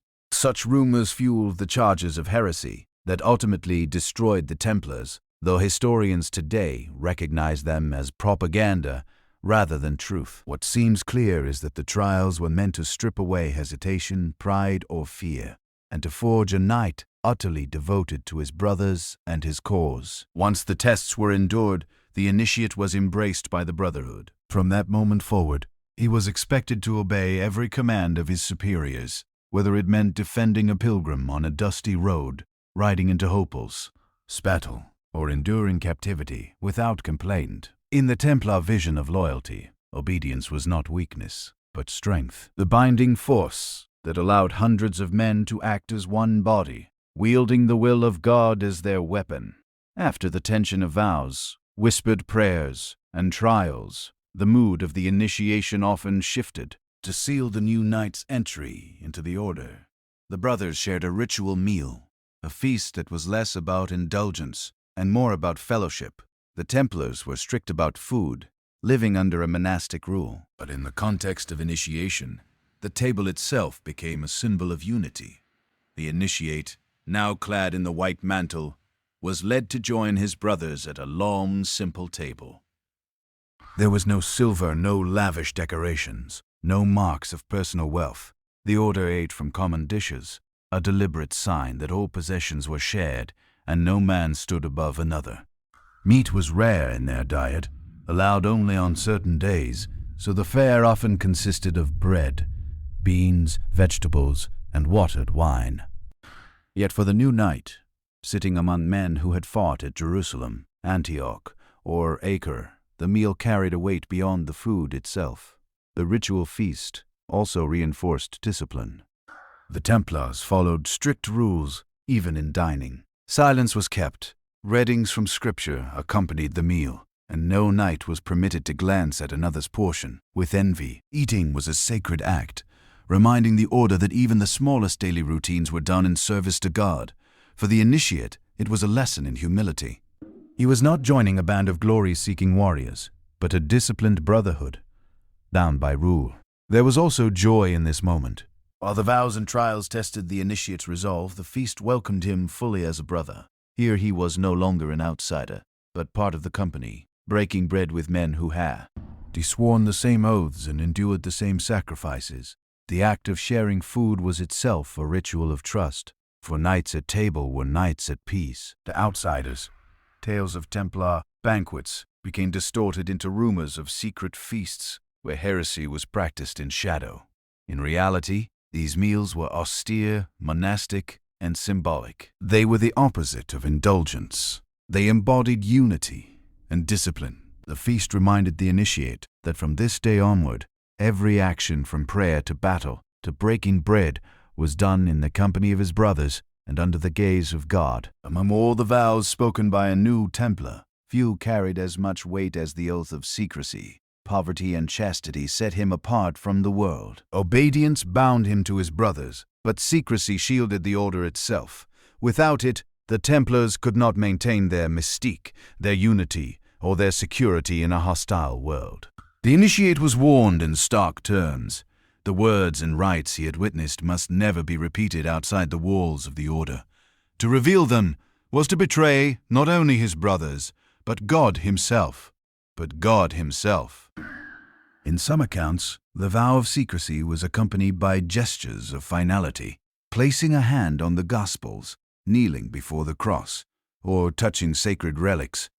These physical acts etched the vow deep into the memory of the knight. The penalty for betrayal was never spelled out in detail during the ceremony, but the implication was clear. Excommunication, dishonor, and eternal damnation awaited anyone who broke his word. The Templars believed secrecy was not just a matter of discipline, but of survival. The order operated across Europe and the Holy Land, handling vast sums of money, military strategies, and sensitive negotiations. If such matters slipped into the wrong hands, be they kings, rival lords, or enemy armies, the results could be disastrous. It was this cloak of secrecy that fed suspicion among outsiders. Because the rites were hidden, rumors flourished. Whispers spread that the knights worshipped strange idols, spat on the cross, or engaged in obscene rituals behind closed doors. The very oaths that were meant to protect the order ended up painting it as sinister in the imagination of its enemies.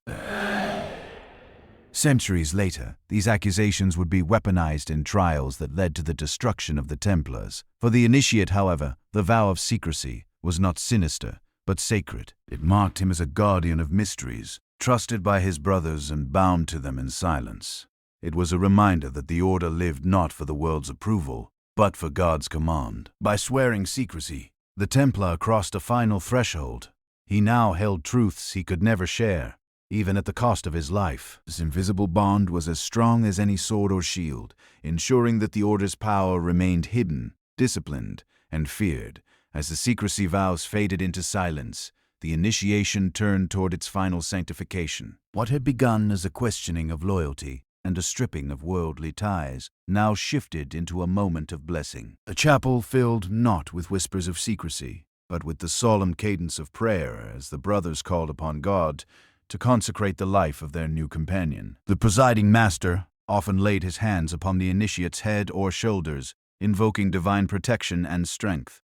These blessings were drawn from the language of the church, but tailored to the martial vocation of the order. The knight was prayed over as both monk and soldier, a defender of pilgrims, a scourge of infidels, and a vessel of Christ's will on earth. In some accounts, psalms were sung, chants of victory and steadfastness, echoing like the hymns sung by monks at midnight vigils. The initiate was also reminded of the spiritual promises bound up in his vows. Poverty would not mean deprivation but freedom. For by surrendering wealth, he gained a treasure incorruptible. Chastity was framed as a gift of purity, raising him above worldly distraction so that his heart could remain wholly fixed on God. Obedience, the hardest vow of all, was described as the very path Christ himself had walked, submitting even unto death. By embracing these disciplines, the Templar was promised the ultimate reward, salvation, the crown of martyrdom, and eternal fellowship with the saints. At this stage, the language often grew martial. The initiate was told that he now bore the armor of faith and carried the sword of the Spirit. His life was no longer his own. It was a campaign under the command of the heavenly King. Should he fall in battle defending the Holy Land, his death would not be in vain, but counted as a martyr's victory. This promise made the risks of the battlefield not merely tolerable, but holy. The blessings ended with a final charge, to live uprightly, to guard the weak, and to uphold the honor of the temple. The assembled brothers then responded with prayers of welcome, sealing the initiate not only to vows of duty, but to a vision of eternal reward. From that moment onward, his path was marked, not by chance, but by destiny, sanctified by both ritual and divine promise. With vows spoken, mantle bestowed, and blessings given, the final act of initiation bound the new knight not only to God, but to his brothers. This moment was less about ritual words and more about human connection, the embrace of fraternity that turned the initiate from an outsider into one of the order's own. The senior knight, often the master or commander of the house, would step forward and welcome the initiate with a kiss of peace, a gesture drawn from monastic tradition in the wider church. It was usually ghee, veen on the cheek or shoulder, a sign of equality and reconciliation. One by one, the other knights followed suit, offering the same embrace. For the new member, this was a powerful signal. He was no longer alone, no longer a stranger, kneeling in shadows. He now shared the same destiny as every man in that chapel. The ceremony closed with words of brotherhood. The initiate was reminded that the temple was a family stronger than blood, bound together in prayer and battle. Bound together in prayer and battle. From this day forward, he was to eat at their table, ride under their banner, and share both their hardships and their glories. The order demanded much: poverty, chastity, obedience, and secrecy. But it gave in return the unbreakable fellowship of men who lived and died together. After the formal embrace, the new knight was often led to his place among the others, as though he had always been there. His name was recorded in the rolls of the house, a written sign that his life was now woven into the history of the temple. He had become part of something larger than himself, an international brotherhood stretching from castles in Europe to fortresses in the Holy Land. The embrace carried a weight beyond the moment. To betray the order would now mean betraying not only vows and symbols, but the faces of the men who had welcomed him. To fight bravely was to honor them. To fight bravely was to let them down. The embrace was not just welcome. It was a lifelong reminder that loyalty was owed not only to God, but to the brotherhood of the temple. Thus ended the initiation. What began in secrecy and solemn testing concluded in fellowship. The knight rose from the chapel floor no longer merely a man, but a Templar, clothed in vows, strengthened by blessings, and embraced by a brotherhood that promised both earthly unity and eternal reward. Chapter 5. Templar Castles and Architecture, when the Knights Templar first emerged. In the early 12th century, they were not known as builders. Their mission was simple: protect pilgrims traveling to the Holy Land. Yet, almost immediately, they recognized that swords alone could not secure the highways of faith. Roads could be patrolled, but safe havens were essential. Thus began the Templars' transformation from warrior monks into architects of some of the most formidable castles the medieval world had ever seen. Unlike the castles of kings or feudal lords, Templar strongholds did not serve dynasties or families. They were communal structures owned by the order and consecrated to Christ. Each fortress represented not personal glory, but collective mission to defend the Christian world against enemies, and to provide sanctuary for travelers. Their castles became both military hubs and spiritual symbols. Stone sermons rising out of the landscape, Templar fortifications, were strategically placed. They anchored trade routes, guarded mountain passes, and dominated coastal harbors. Many were erected along the frontiers of Crusader states, where the clash between Christian and Muslim forces was constant. In Europe, their castles safeguarded treasure houses, training grounds, and commanderies that fueled the Order's global network. Wherever a Templar fortress stood, it announced stability and power, often in lands plagued by conflict. Architecturally, these castles combined brute strength with subtle symbolism. Their walls were thick, their towers carefully angled to repel siege engines, and their gates designed to funnel invaders into deadly traps. Yet within those walls lay chapels where knights gathered to pray before battle. The contrast was deliberate.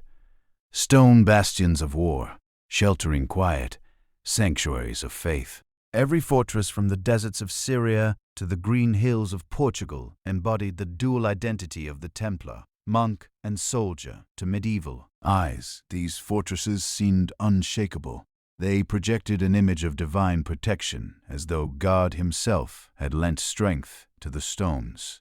Pilgrims who entered their gates saw more than battlements. They saw a vision of the church militant, unyielding before the storms of war. And for enemies, a Templar castle was both a military obstacle and a spiritual statement. The cross carved into its walls was as daunting as the swords of the men inside. In building castles, the Templars built more than defenses. They built monuments to their mission, fusing architecture with ideology. These warrior fortresses were not merely shelters of stone, but enduring symbols of a holy cause. If there was ever a fortress that embodied the Templar vision of strength and faith, it was Crac des Chevaliers. Rising above the Syrian plains, this massive stone citadel was more than a military outpost. It was a statement of permanence in a land defined by shifting battles and fragile Crusader states. Perched on a hill nearly 650 meters above sea level, Crac dominated the surrounding landscape, its silhouette visible for miles. For pilgrims, it was a beacon of safety. For enemies, it was a daunting reminder of the Crusaders' determination to stay. Crac des Chevaliers was originally built by local lords, but in 1142 it was entrusted to the Templars' brother order, the Knights Hospitaller. Still, its design and use reflected the same principles that guided all Templar construction. The fortress became the gold standard of Crusader military architecture. Double concentric walls, deep moats carved from living rock, and a series of towers that allowed defenders to rain arrows and stones upon attackers from every angle. Each wall contained passageways for swift movement, ensuring that soldiers could be deployed wherever the threat was greatest. Inside the fortress, practicality blended with spiritual. Vast storage rooms allowed Crac to withstand sieges lasting years, while a chapel stood at its heart, reminding the knights that their battles were fought under divine sanction. The chapel's austere design reflected the order's vow of simplicity. No gilded ornaments, no flamboyant decoration, only the stark beauty of stone and the glow of candlelight. For Muslim chroniclers, Crac was a nightmare. The fortress resisted repeated assaults and stood as a nearly impregnable bastion during the height of the Crusades.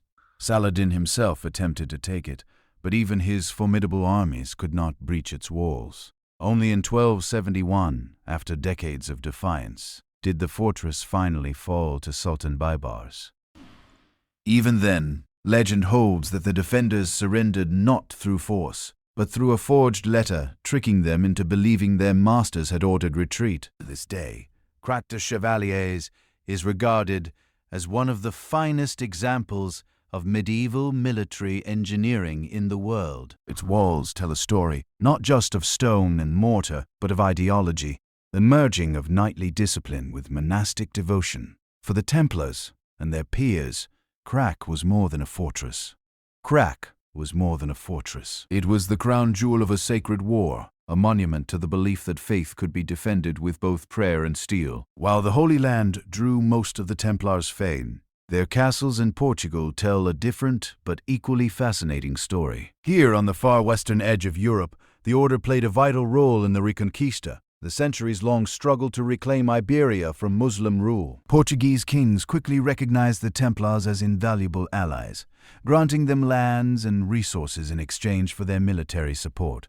In return, the knights built fortresses that anchored the Christian frontier and helped forge the identity of the emerging Portuguese nation.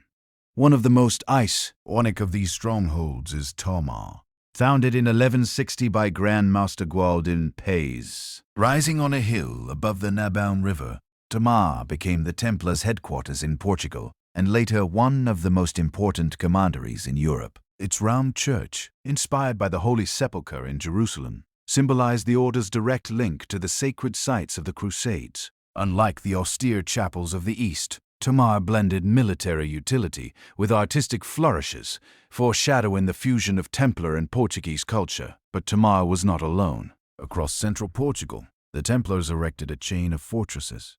Almorol perched dramatically on a rocky island in the Tagus River, Monsanto carved into granite cliffs, and Pombal controlling vital roads. These castles were not merely defensive. They were statements of control. Each fortress secured conquered territory, safeguarded Christian settlers, and provided staging points for further campaigns southward. Their presence ensured that the frontier advanced steadily, brick by brick, stone by stone.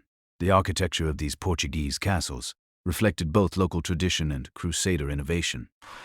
Thick curtain walls, elevated towers, and narrow gateways mirrored Eastern designs, while their placement exploited Iberia's rugged terrain. Many of the fortresses also included cloisters and chapels, underscoring that these were not castles of feudal lords, but of warrior monks who lived by rule and prayer. In time, when the Templar order was suppressed, their Portuguese holdings did not vanish. Instead, they passed into the hands of the Order of Christ, a successor institution that carried on Templar traditions. Under this banner, Portuguese explorers would sail into the Atlantic and beyond, using Tomar as both a spiritual and logistical base for voyages that reshaped the world. Thus, the Templar castles of Portugal stand as western bastions of their mission, fortresses that guarded a frontier, forged a kingdom, and laid the foundations for global exploration. In England, the Templars' castles and commanderies carried a slightly different purpose than their counterparts in the Holy Land or Iberia.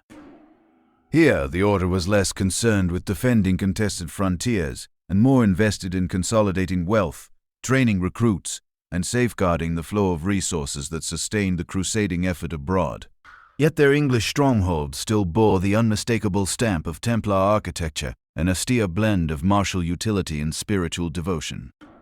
The most famous of these was the Temple in London, established in the mid-12th century. While not a fortress in the traditional sense, it was a fortified enclave in the very heart of the city. Its round church, modeled after the Holy Sepulchre in Jerusalem, remains one of the best surviving examples of Templar design in Western Europe. Here knights trained, prayed, and managed the financial dealings of the order. The London Temple became a hub of international banking, where monarchs deposited treasure and pilgrims secured safe passage to the east. Its defenses were less about battlements and more about law, influence, and the sacred authority the order wielded. Beyond London, the Templars established castles and strategic rural sites. In Lincolnshire, they fortified Witham and Temple Brewer, both serving as centres of administration and recruitment. Templehurst in Yorkshire and Rothley in Leicestershire were similar outposts, less massive than Crac or Tomar, but vital nodes in the Templar network. Each included a chapel, cloisters, and barns, combining monastic simplicity with military readiness. Their defensive features were modest: moats, walls, and towers. Walls and towers. But their role was crucial: to collect rents, train knights, and funnel wealth toward the crusading front. These English sites reveal another dimension of Templar architecture: symbolism. Round churches, echoing the shape of Jerusalem's most sacred shrine, created a direct architectural link between England and the Holy Land. For medieval worshippers, entering such a space meant stepping into a small fragment of Jerusalem itself. The walls of these churches were plain, but their geometry carried powerful meaning, suggesting unity, eternity, and divine perfection. Though few of England's Templar castles rivaled the scale of Crac de Chevalier or Tomar, their influence was no less significant. They stitched the order into the social and economic fabric of the realm, ensuring that English wealth and manpower flowed eastward in support of the crusading cause. Today, the surviving round churches and ruins of preceptories stand as quiet reminders that the Templar mission was global, stretching from the deserts of Syria to the heart of London. If the Holy Land was the battlefield of the Templars, France was their heartland. It was here that the order was born in the early 12th century, and it was in French soil that many of its most important commanderies and fortresses took root. Unlike the massive bastions of the East, French Templar sites often combined the functions of monastery, manor, and fortress. They were centers of administration and recruitment, but their architecture still bore the unmistakable character of an order that lived by the sword and the cross. One of the most notable sites was the commandery of La Vacantière in southern France. Surrounded by rugged plateaus, it became a fortified village where knights and local inhabitants lived side by side. High stone walls, towers, and a formidable gate protected not just the knights but also the community that supported them. Within the walls stood a chapel, barracks, and storage houses, prayer, cité, kettle, austere and utterly Templar. The fortress reflected the dual purpose of the order: to defend and to provide sanctuary. In central France, places like Arville and Payne served as training grounds for recruits. These were not sprawling castles like Crac de Chevalier, but self-contained compounds with chapels, halls, and defensive walls. They reflected the order's disciplined lifestyle: simple quarters, communal dining, and constant readiness for military service. Every structure was designed to remind the knights of their vows. No luxury, no excess, only what was necessary for devotion and defense. French Templar sites also played a vital financial role. They stored donations, managed estates, and provided the wealth that funded campaigns in the Holy Land. For this reason, many commanderies were fortified not against armies, but against bandits and rival lords who might be tempted by the treasures within. The architecture was pragmatic: walls, towers, and moats that deterred opportunistic raids while projecting an aura of authority. Yet beyond stone and mortar, these castles carried symbolism. The chapels, often plain but geometric, echoed the simplicity of Cistercian design, linking the Templars to the wider reform movement of the Church. The round structures, when present, evoked the Holy Sepulchre, reinforcing the order's spiritual mission. France was also where the Templars met their tragic end. Castles that had once symbolized strength became prisons when King Philip IV turned against the order in 1307. Many were confiscated, repurposed, or abandoned. Still, the ruins of French commanderies whisper of the days when the Templar network stretched from humble farms to impregnable strongholds, all united in service to a cause greater than any single kingdom. In Spain, the Knights Templar were drawn into one of medieval Europe's longest and most defining struggles, the Reconquista. Here, castles were not just symbols of power, they were critical tools of survival on a frontier that shifted constantly between Christian and Muslim control. Spanish kings welcomed the Templars, granting them vast tracts of land in exchange for military service, and the order responded by raising fortresses that anchored the Christian advance. One of the most iconic of these was the castle of Ponferrada in Leon. Originally a Roman outpost, it was rebuilt and expanded by the Templars in the late 12th century. The fortress grew into a sprawling complex of towers, courtyards, and thick curtain walls guarding the pilgrim road to Santiago de Compostela. Pilgrims found safety within its gates, while enemies found an imposing wall of stone blocking their ambitions. The blend of utility and faith, the protection of travelers bound for a holy shrine, was quintessentially Templar. Farther east in Aragon, the castle of Monzon became a crucial Templar stronghold. Rising from a rocky hill, it commanded the surrounding plains and served as both fortress and training ground. It gained fame as the place where the young King James I of Aragon was raised under Templar guardianship, highlighting the order's role not only as warriors, but also as political players. Monzon's design reflected their disciplined style. Massive walls, rectangular towers, and austere interiors, punctuated by chapels that reminded the knights of their vows. Other fortresses like Peñíscola on the Mediterranean coast and Miravet overlooking the Ebro River demonstrated the order's skill in adapting architecture to diverse landscapes. Peñíscola rose dramatically from a rocky promontory surrounded by sea, while Miravet's layered walls and Romanesque chapel created a commanding presence above fertile valleys. Each fortress was tailored to its environment, yet carried the same message. The Templars were immovable defenders of Christendom. The Spanish Templar castles reveal the order's dual role in Iberia. They were guardians of borders and protectors of pilgrims, but they were also instruments of colonization, securing new territories for Christian settlement. When the order was dissolved in the early 14th century, many of these fortresses passed into the hands of rival military orders such as Calatrava or Montesa, ensuring their continued use in the Reconquista. Today, their ruins still crown Spain's hills and coastlines, reminders of an age when the cross and the sword were carved not only into history, but into the very stones of the land.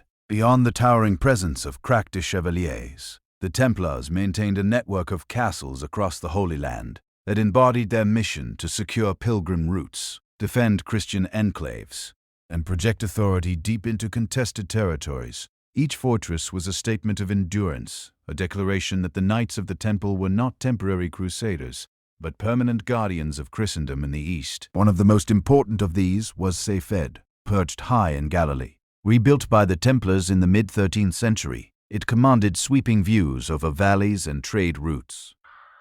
Safed was more than a military post. It was an administrative center complete with living quarters, storerooms, and a chapel. Its altitude made it nearly unassailable, a fortress in the sky that reminded both allies and enemies that the Templars were watching from above.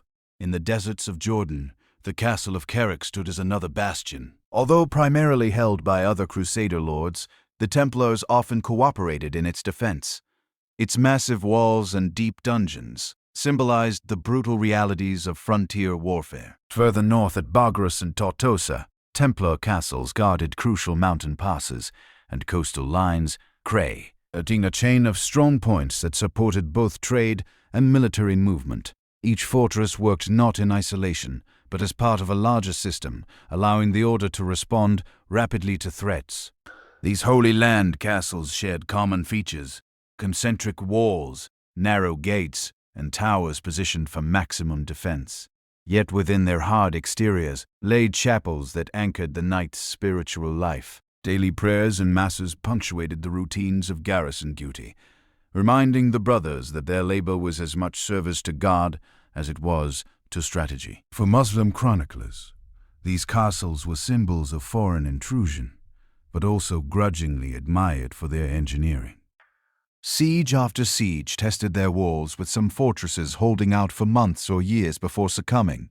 Even when they fell, they left behind legends of resistance that magnified the Templars' reputation. Ultimately, the loss of the Holy Land in the late 13th century marked the decline of these castles.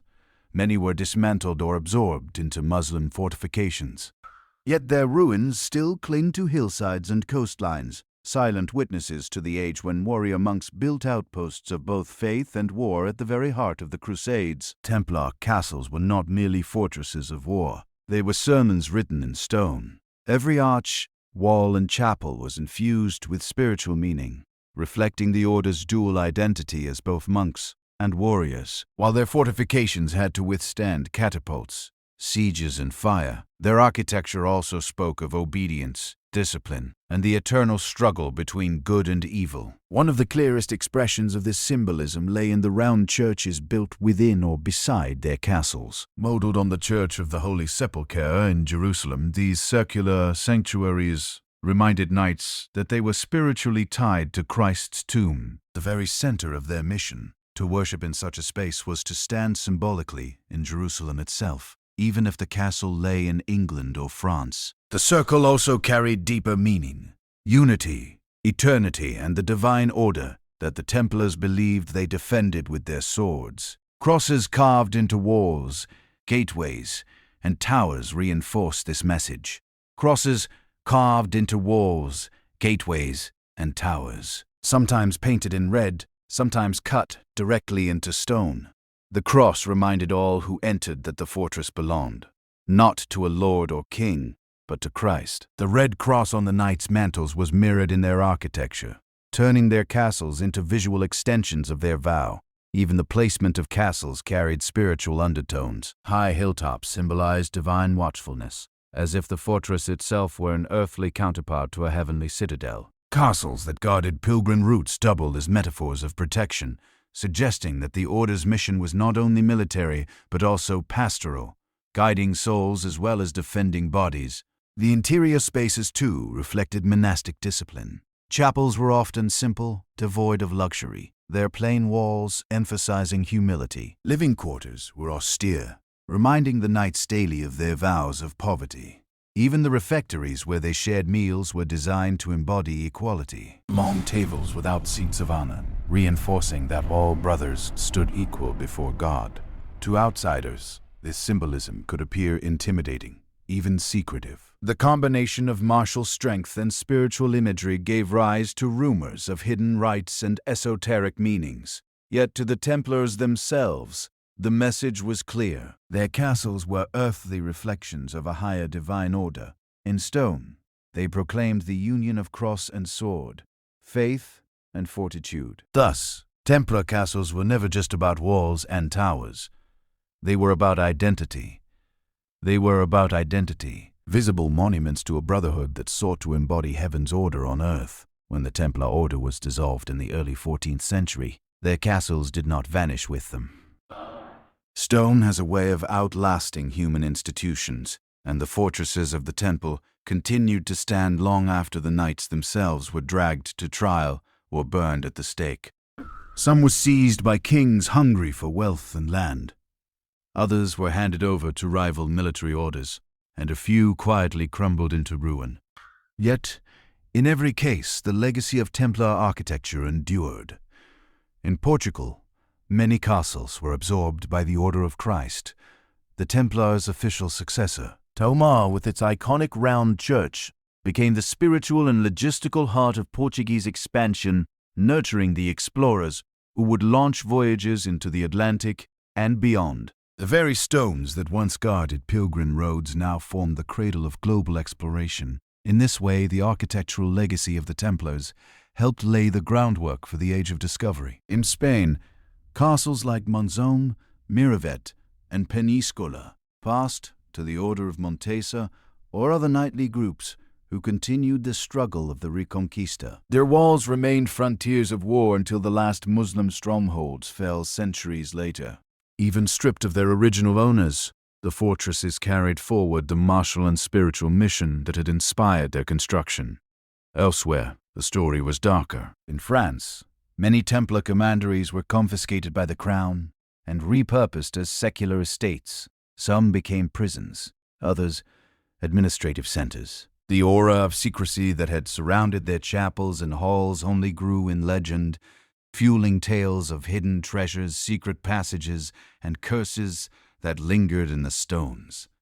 England's round churches, like those in London and Cambridge, survived dissolution by and adopted into the fabric of later institutions. The Temple Church in London, for example, passed into the care of the legal societies that still occupy the area today. The Templar imprint remained not just in architecture, but in cultural memory, symbols of loyalty, mystery, and betrayal. Today, many of these castles stand as ruins visited by tourists, while others still serve as places of worship or community.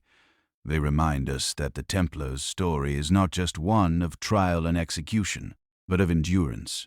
Their castles, blending military ingenuity with spiritual symbolism, outlived their builders. In stone, the Templars achieved what they could not in politics: permanence. The unfinished story. How science, history, and mystery continue to intertwine. We have traveled together through a landscape of riddles, a pilgrim buried face down beneath a cathedral, a king unearthed from a parking lot, a manuscript that read like a fever dream, children who appeared green from another world, and a city swallowed by the sea. We have walked the foggy streets of Victorian London, where detectives traded lanterns for magnifying glasses, and where chemistry began to speak louder than rumor. We have stood in the shadows of Templar chapels, watching as a young man stripped away his old life and swore vows that would bind him to a brotherhood of stone and faith. And now, as this long journey draws to a close, we find ourselves standing at a quiet crossroads, not at an ending, but at a threshold. Because the mysteries we have explored, the pilgrim's bones, the leper king, the dancing plague, the castles that outlasted their builders, are not simply puzzles that have been solved and put away. They are doors that have been opened just a crack, letting in a sliver of light, and through that light we can see something deeper, the slow, patient work of understanding that connects the medieval world to our own. Think for a moment about the skeleton in Lincoln Cathedral. For centuries, that nameless man was assumed to be a monk, perhaps a sinner, perhaps a victim of disgrace. His face-down burial whispered of shame. But modern science, with its isotope analysis and chemical whispers, told a different story. He was a pilgrim, a traveler who had walked hundreds of miles in the hope of a miracle. He was not a heretic, he was just tired, and in that small correction, something shifts.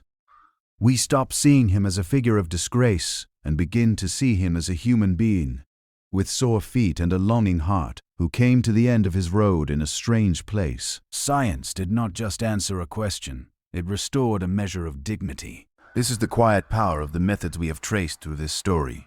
Isotopes, DNA, ground-penetrating radar, forensic chemistry, fingerprinting. These tools do more than identify. They give voice to the voiceless.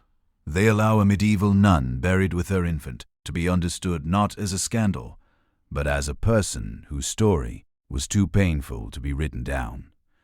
They allow a child with a deliberately elongated skull to be seen not as an alien, but as the beloved child of a mother who shaped her baby's head according to the beauty standards of her time. They allow a leprous king to be seen not as a monster, but as a teenager who held his crumbling kingdom together while his own body fell apart.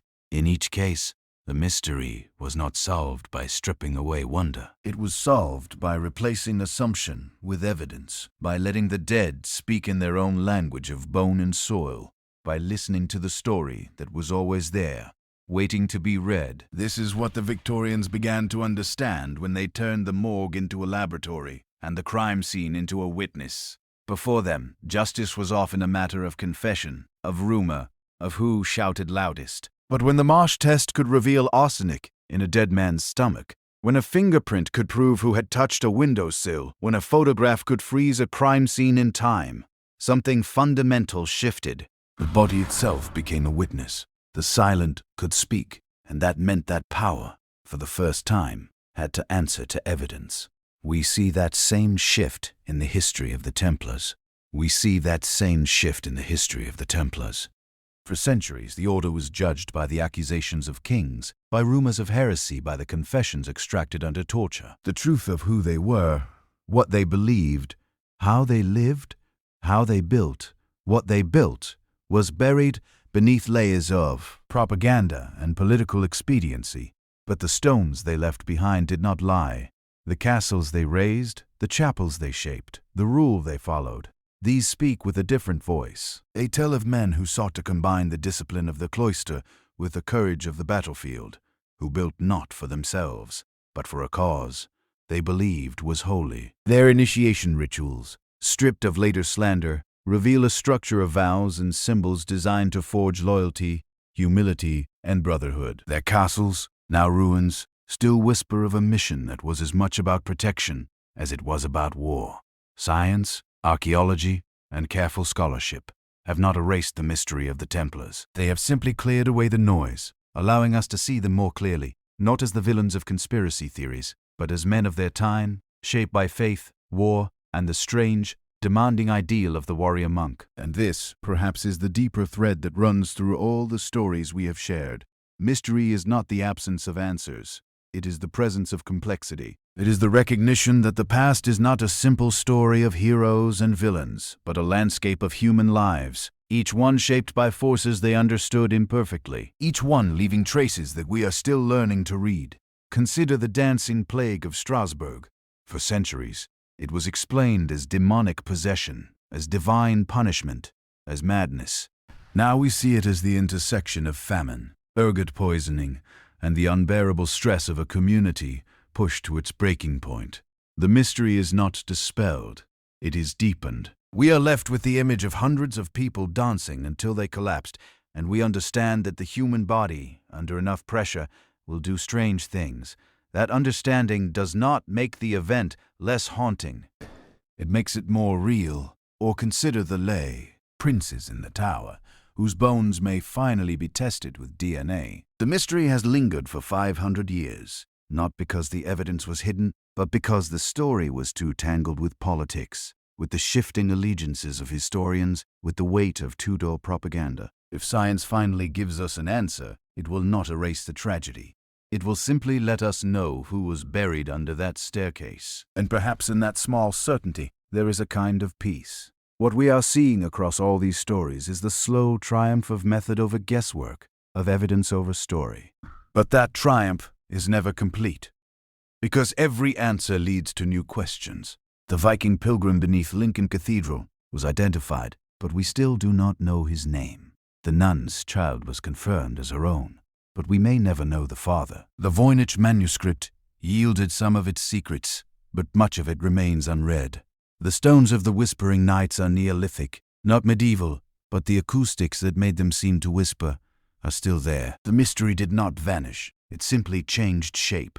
This is the nature of the work we have been tracing. History is not a set of solved cases. It is a conversation that never ends, a dialogue between the present and the past, conducted with tools that grow sharper with each generation. The medieval pilgrims who carved their names into church walls did not imagine that one day a laser scanner would trace their graffiti. The Victorian detective who photographed a crime scene did not foresee that the images would be studied with digital enhancement. The Templar who knelt in a round chapel did not know that his bones would one day be examined for DNA. And yet, somehow, they all left traces. They all contributed to the long, slow accumulation of evidence that allows us centuries later to understand them a little better. Egypt. There is a lesson in all of this. It is that nothing is ever truly lost. The bones in the cathedral, the sword in the lake, the whispers in the stones, the fingerprints on the windowsill, they all remain, waiting for the right question to be asked, for the right tool to be applied, for the right mind to see the pattern. We, in our own time, are also leaving traces, the marks we make on the world, the words we leave behind, the images we capture, the structures we build.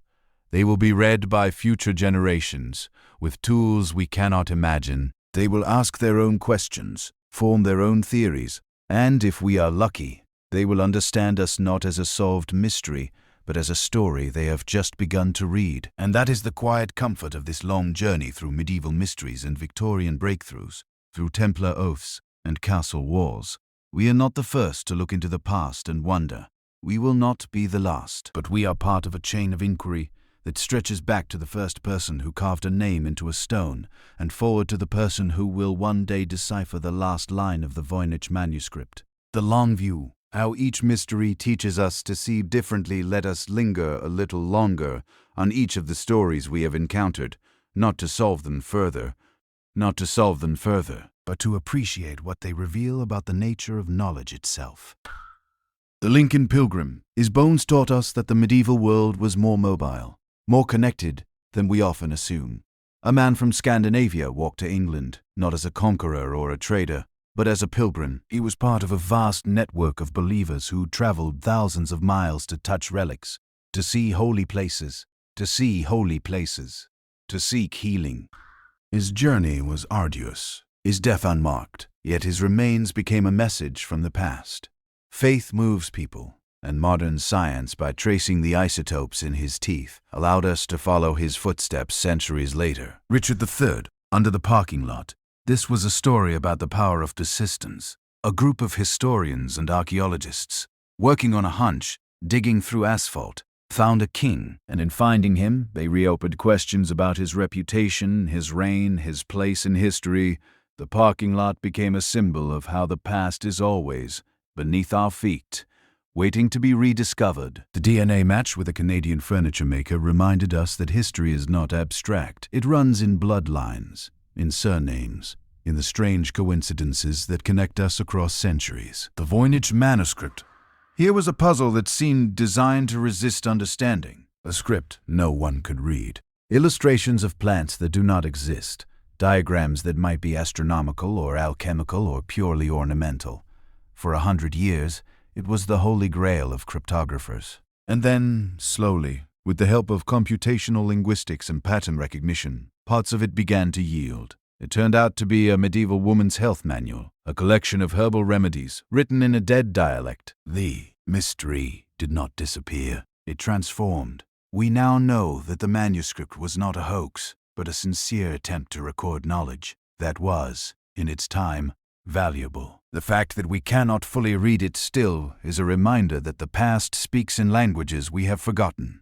The Green Children of Woolpit, this folktale long dismissed as fantasy, was re-examined through the lens of social history. The children were likely Flemish refugees, displaced by conflict, suffering from malnutrition that turned their skin green. Their strange language was Flemish, their clothes unfamiliar, their arrival through a cave a misremembered escape route.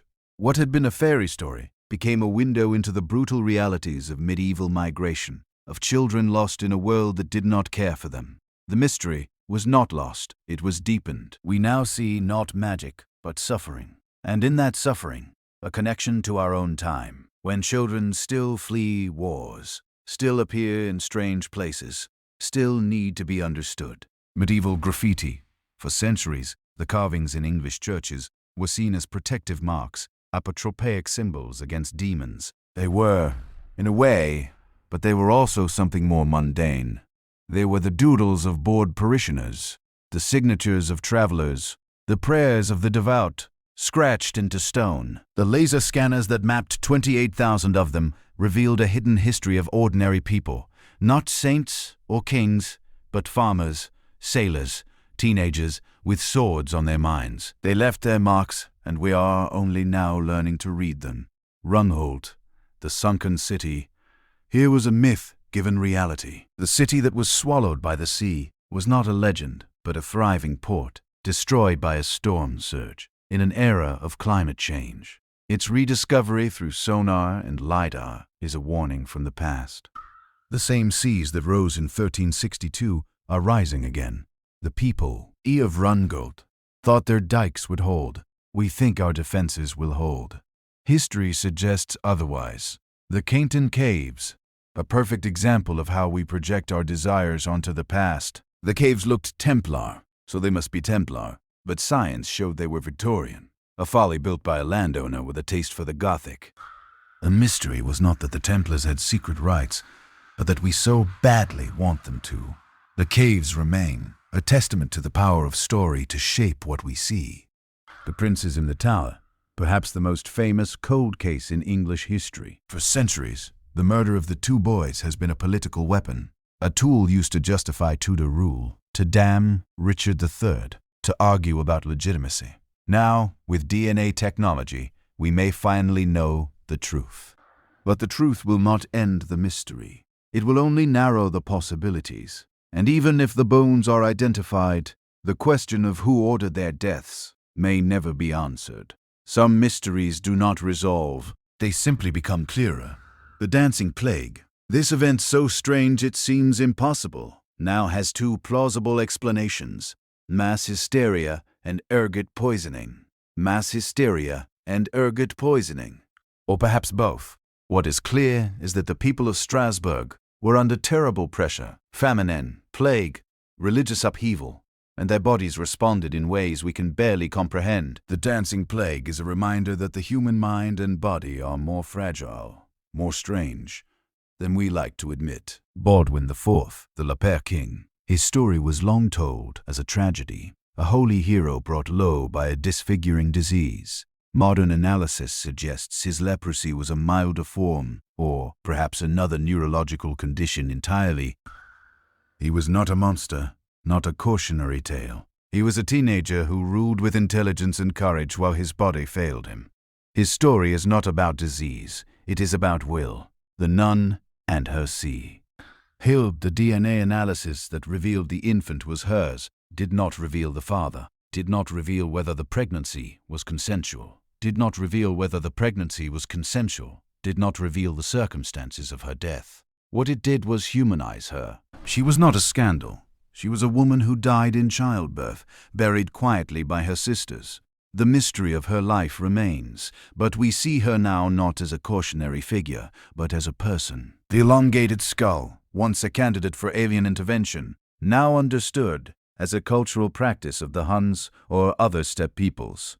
A mother bound her baby's head to shape it according to a tribe's beauty standards. It was not strange to her. It was love. Our modern horror at the practice tells us more about our own biases than about the past. The lake sword, a medieval blade found by a girl skipping stones. It was not Excalibur, but it was real. Its presence in the water could be ritual, could be accident, could be a panicked discard. We will never know. But the sword remains, a piece of a story we cannot fully read. The whispering nights, Neolithic stones that seem to lean in, that create strange acoustics. They are not knights, not cursed, not magical, but they are ancient, and they still whisper to us in the way they shape sound. The mystery is not solved, it is understood, and in that understanding, a deeper appreciation for the people who placed them there. The undecayed corpse, the nun who was thought a saint because her body did not rot, was simply preserved by winter cold, dry air, and lime in the soil. No miracle, no curse, just physics. But her story, like so many, reminds us how easy it is to see the supernatural where there is only the natural, misunderstood. The Victorian Revolution, from folklore to forensics, the shift we have traced from medieval wonder to Victorian evidence was not a straight line.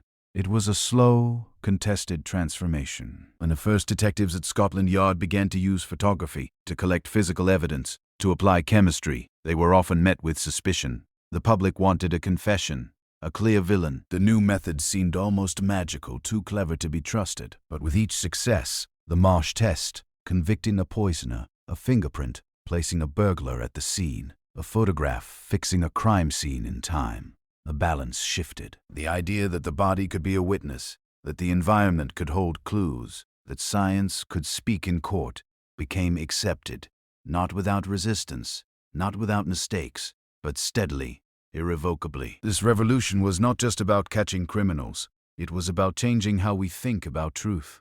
The Victorian era gave us the notion that evidence, carefully gathered and interpreted, could override testimony. It gave us the idea that the past leaves traces, that those traces can be read, that reading them requires training, discipline, and a willingness to let go of what we think we know. This is the same revolution that allowed us to identify the Lincoln Pilgrim, to locate Richard III, to begin to decipher the Voynich manuscript. The tools have grown more sophisticated, but the principle is the same. The past speaks, if we learn to listen. The Templars, mystery as history, the Knights Templar, are perhaps the most mythologized of all the figures we have encountered. They have been accused of everything from heresy to the preservation of the Holy Grail, from devil worship to the foundation of modern banking. The accusations that destroyed them in the 14th century, spitting on the cross, worshipping a head, engaging in secret rituals, were almost sié.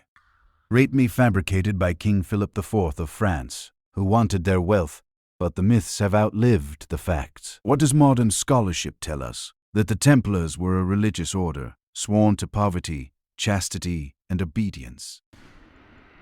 That they built castles to protect pilgrims and to defend the Crusader states.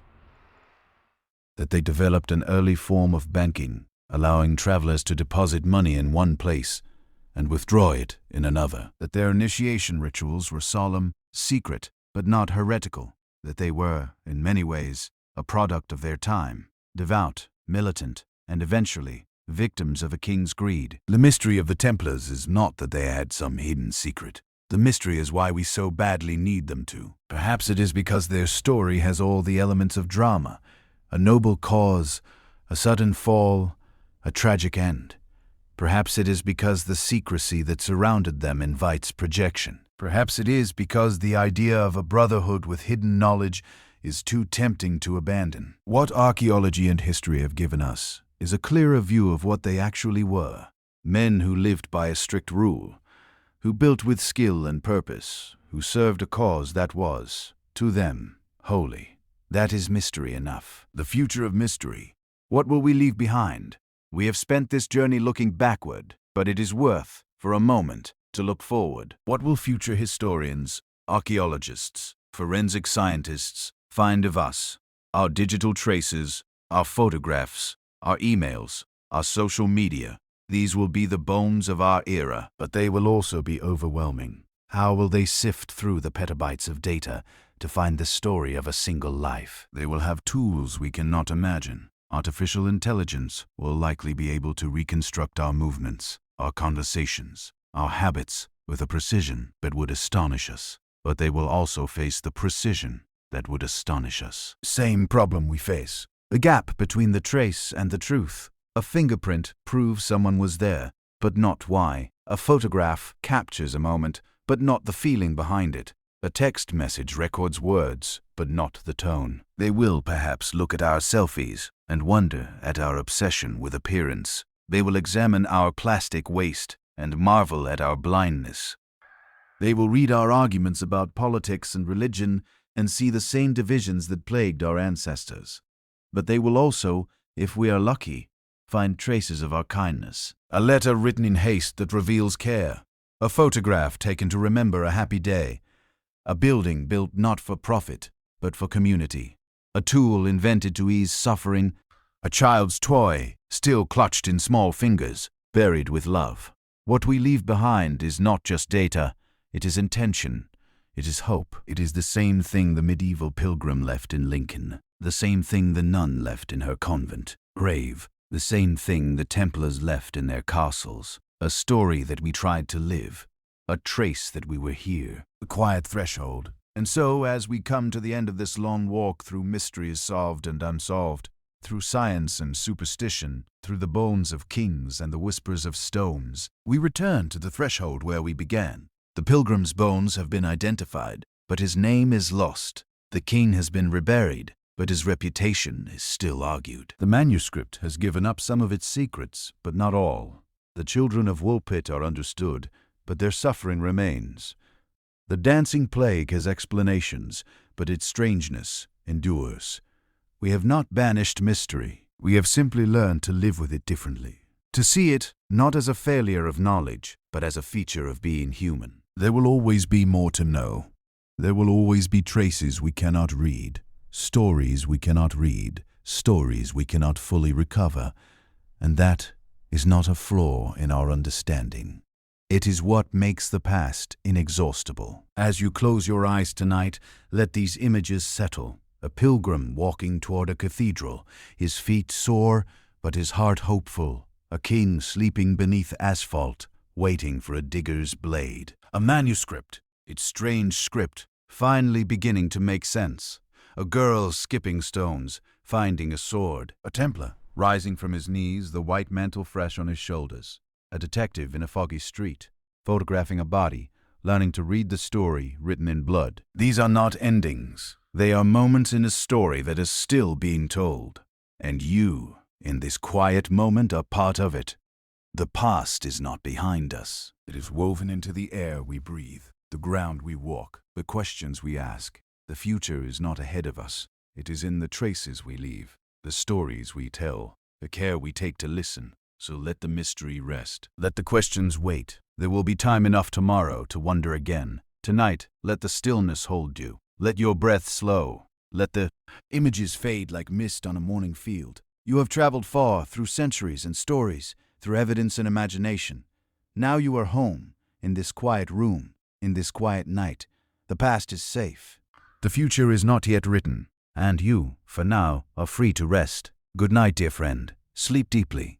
Dream of green children and whispering stones, of kings in parking lots and manuscripts that almost make sense. And when you wake, carry with you the knowledge that mystery is not a problem to be solved, but a door to be opened, again and again, as long as there are those who wonder. Good night and rest.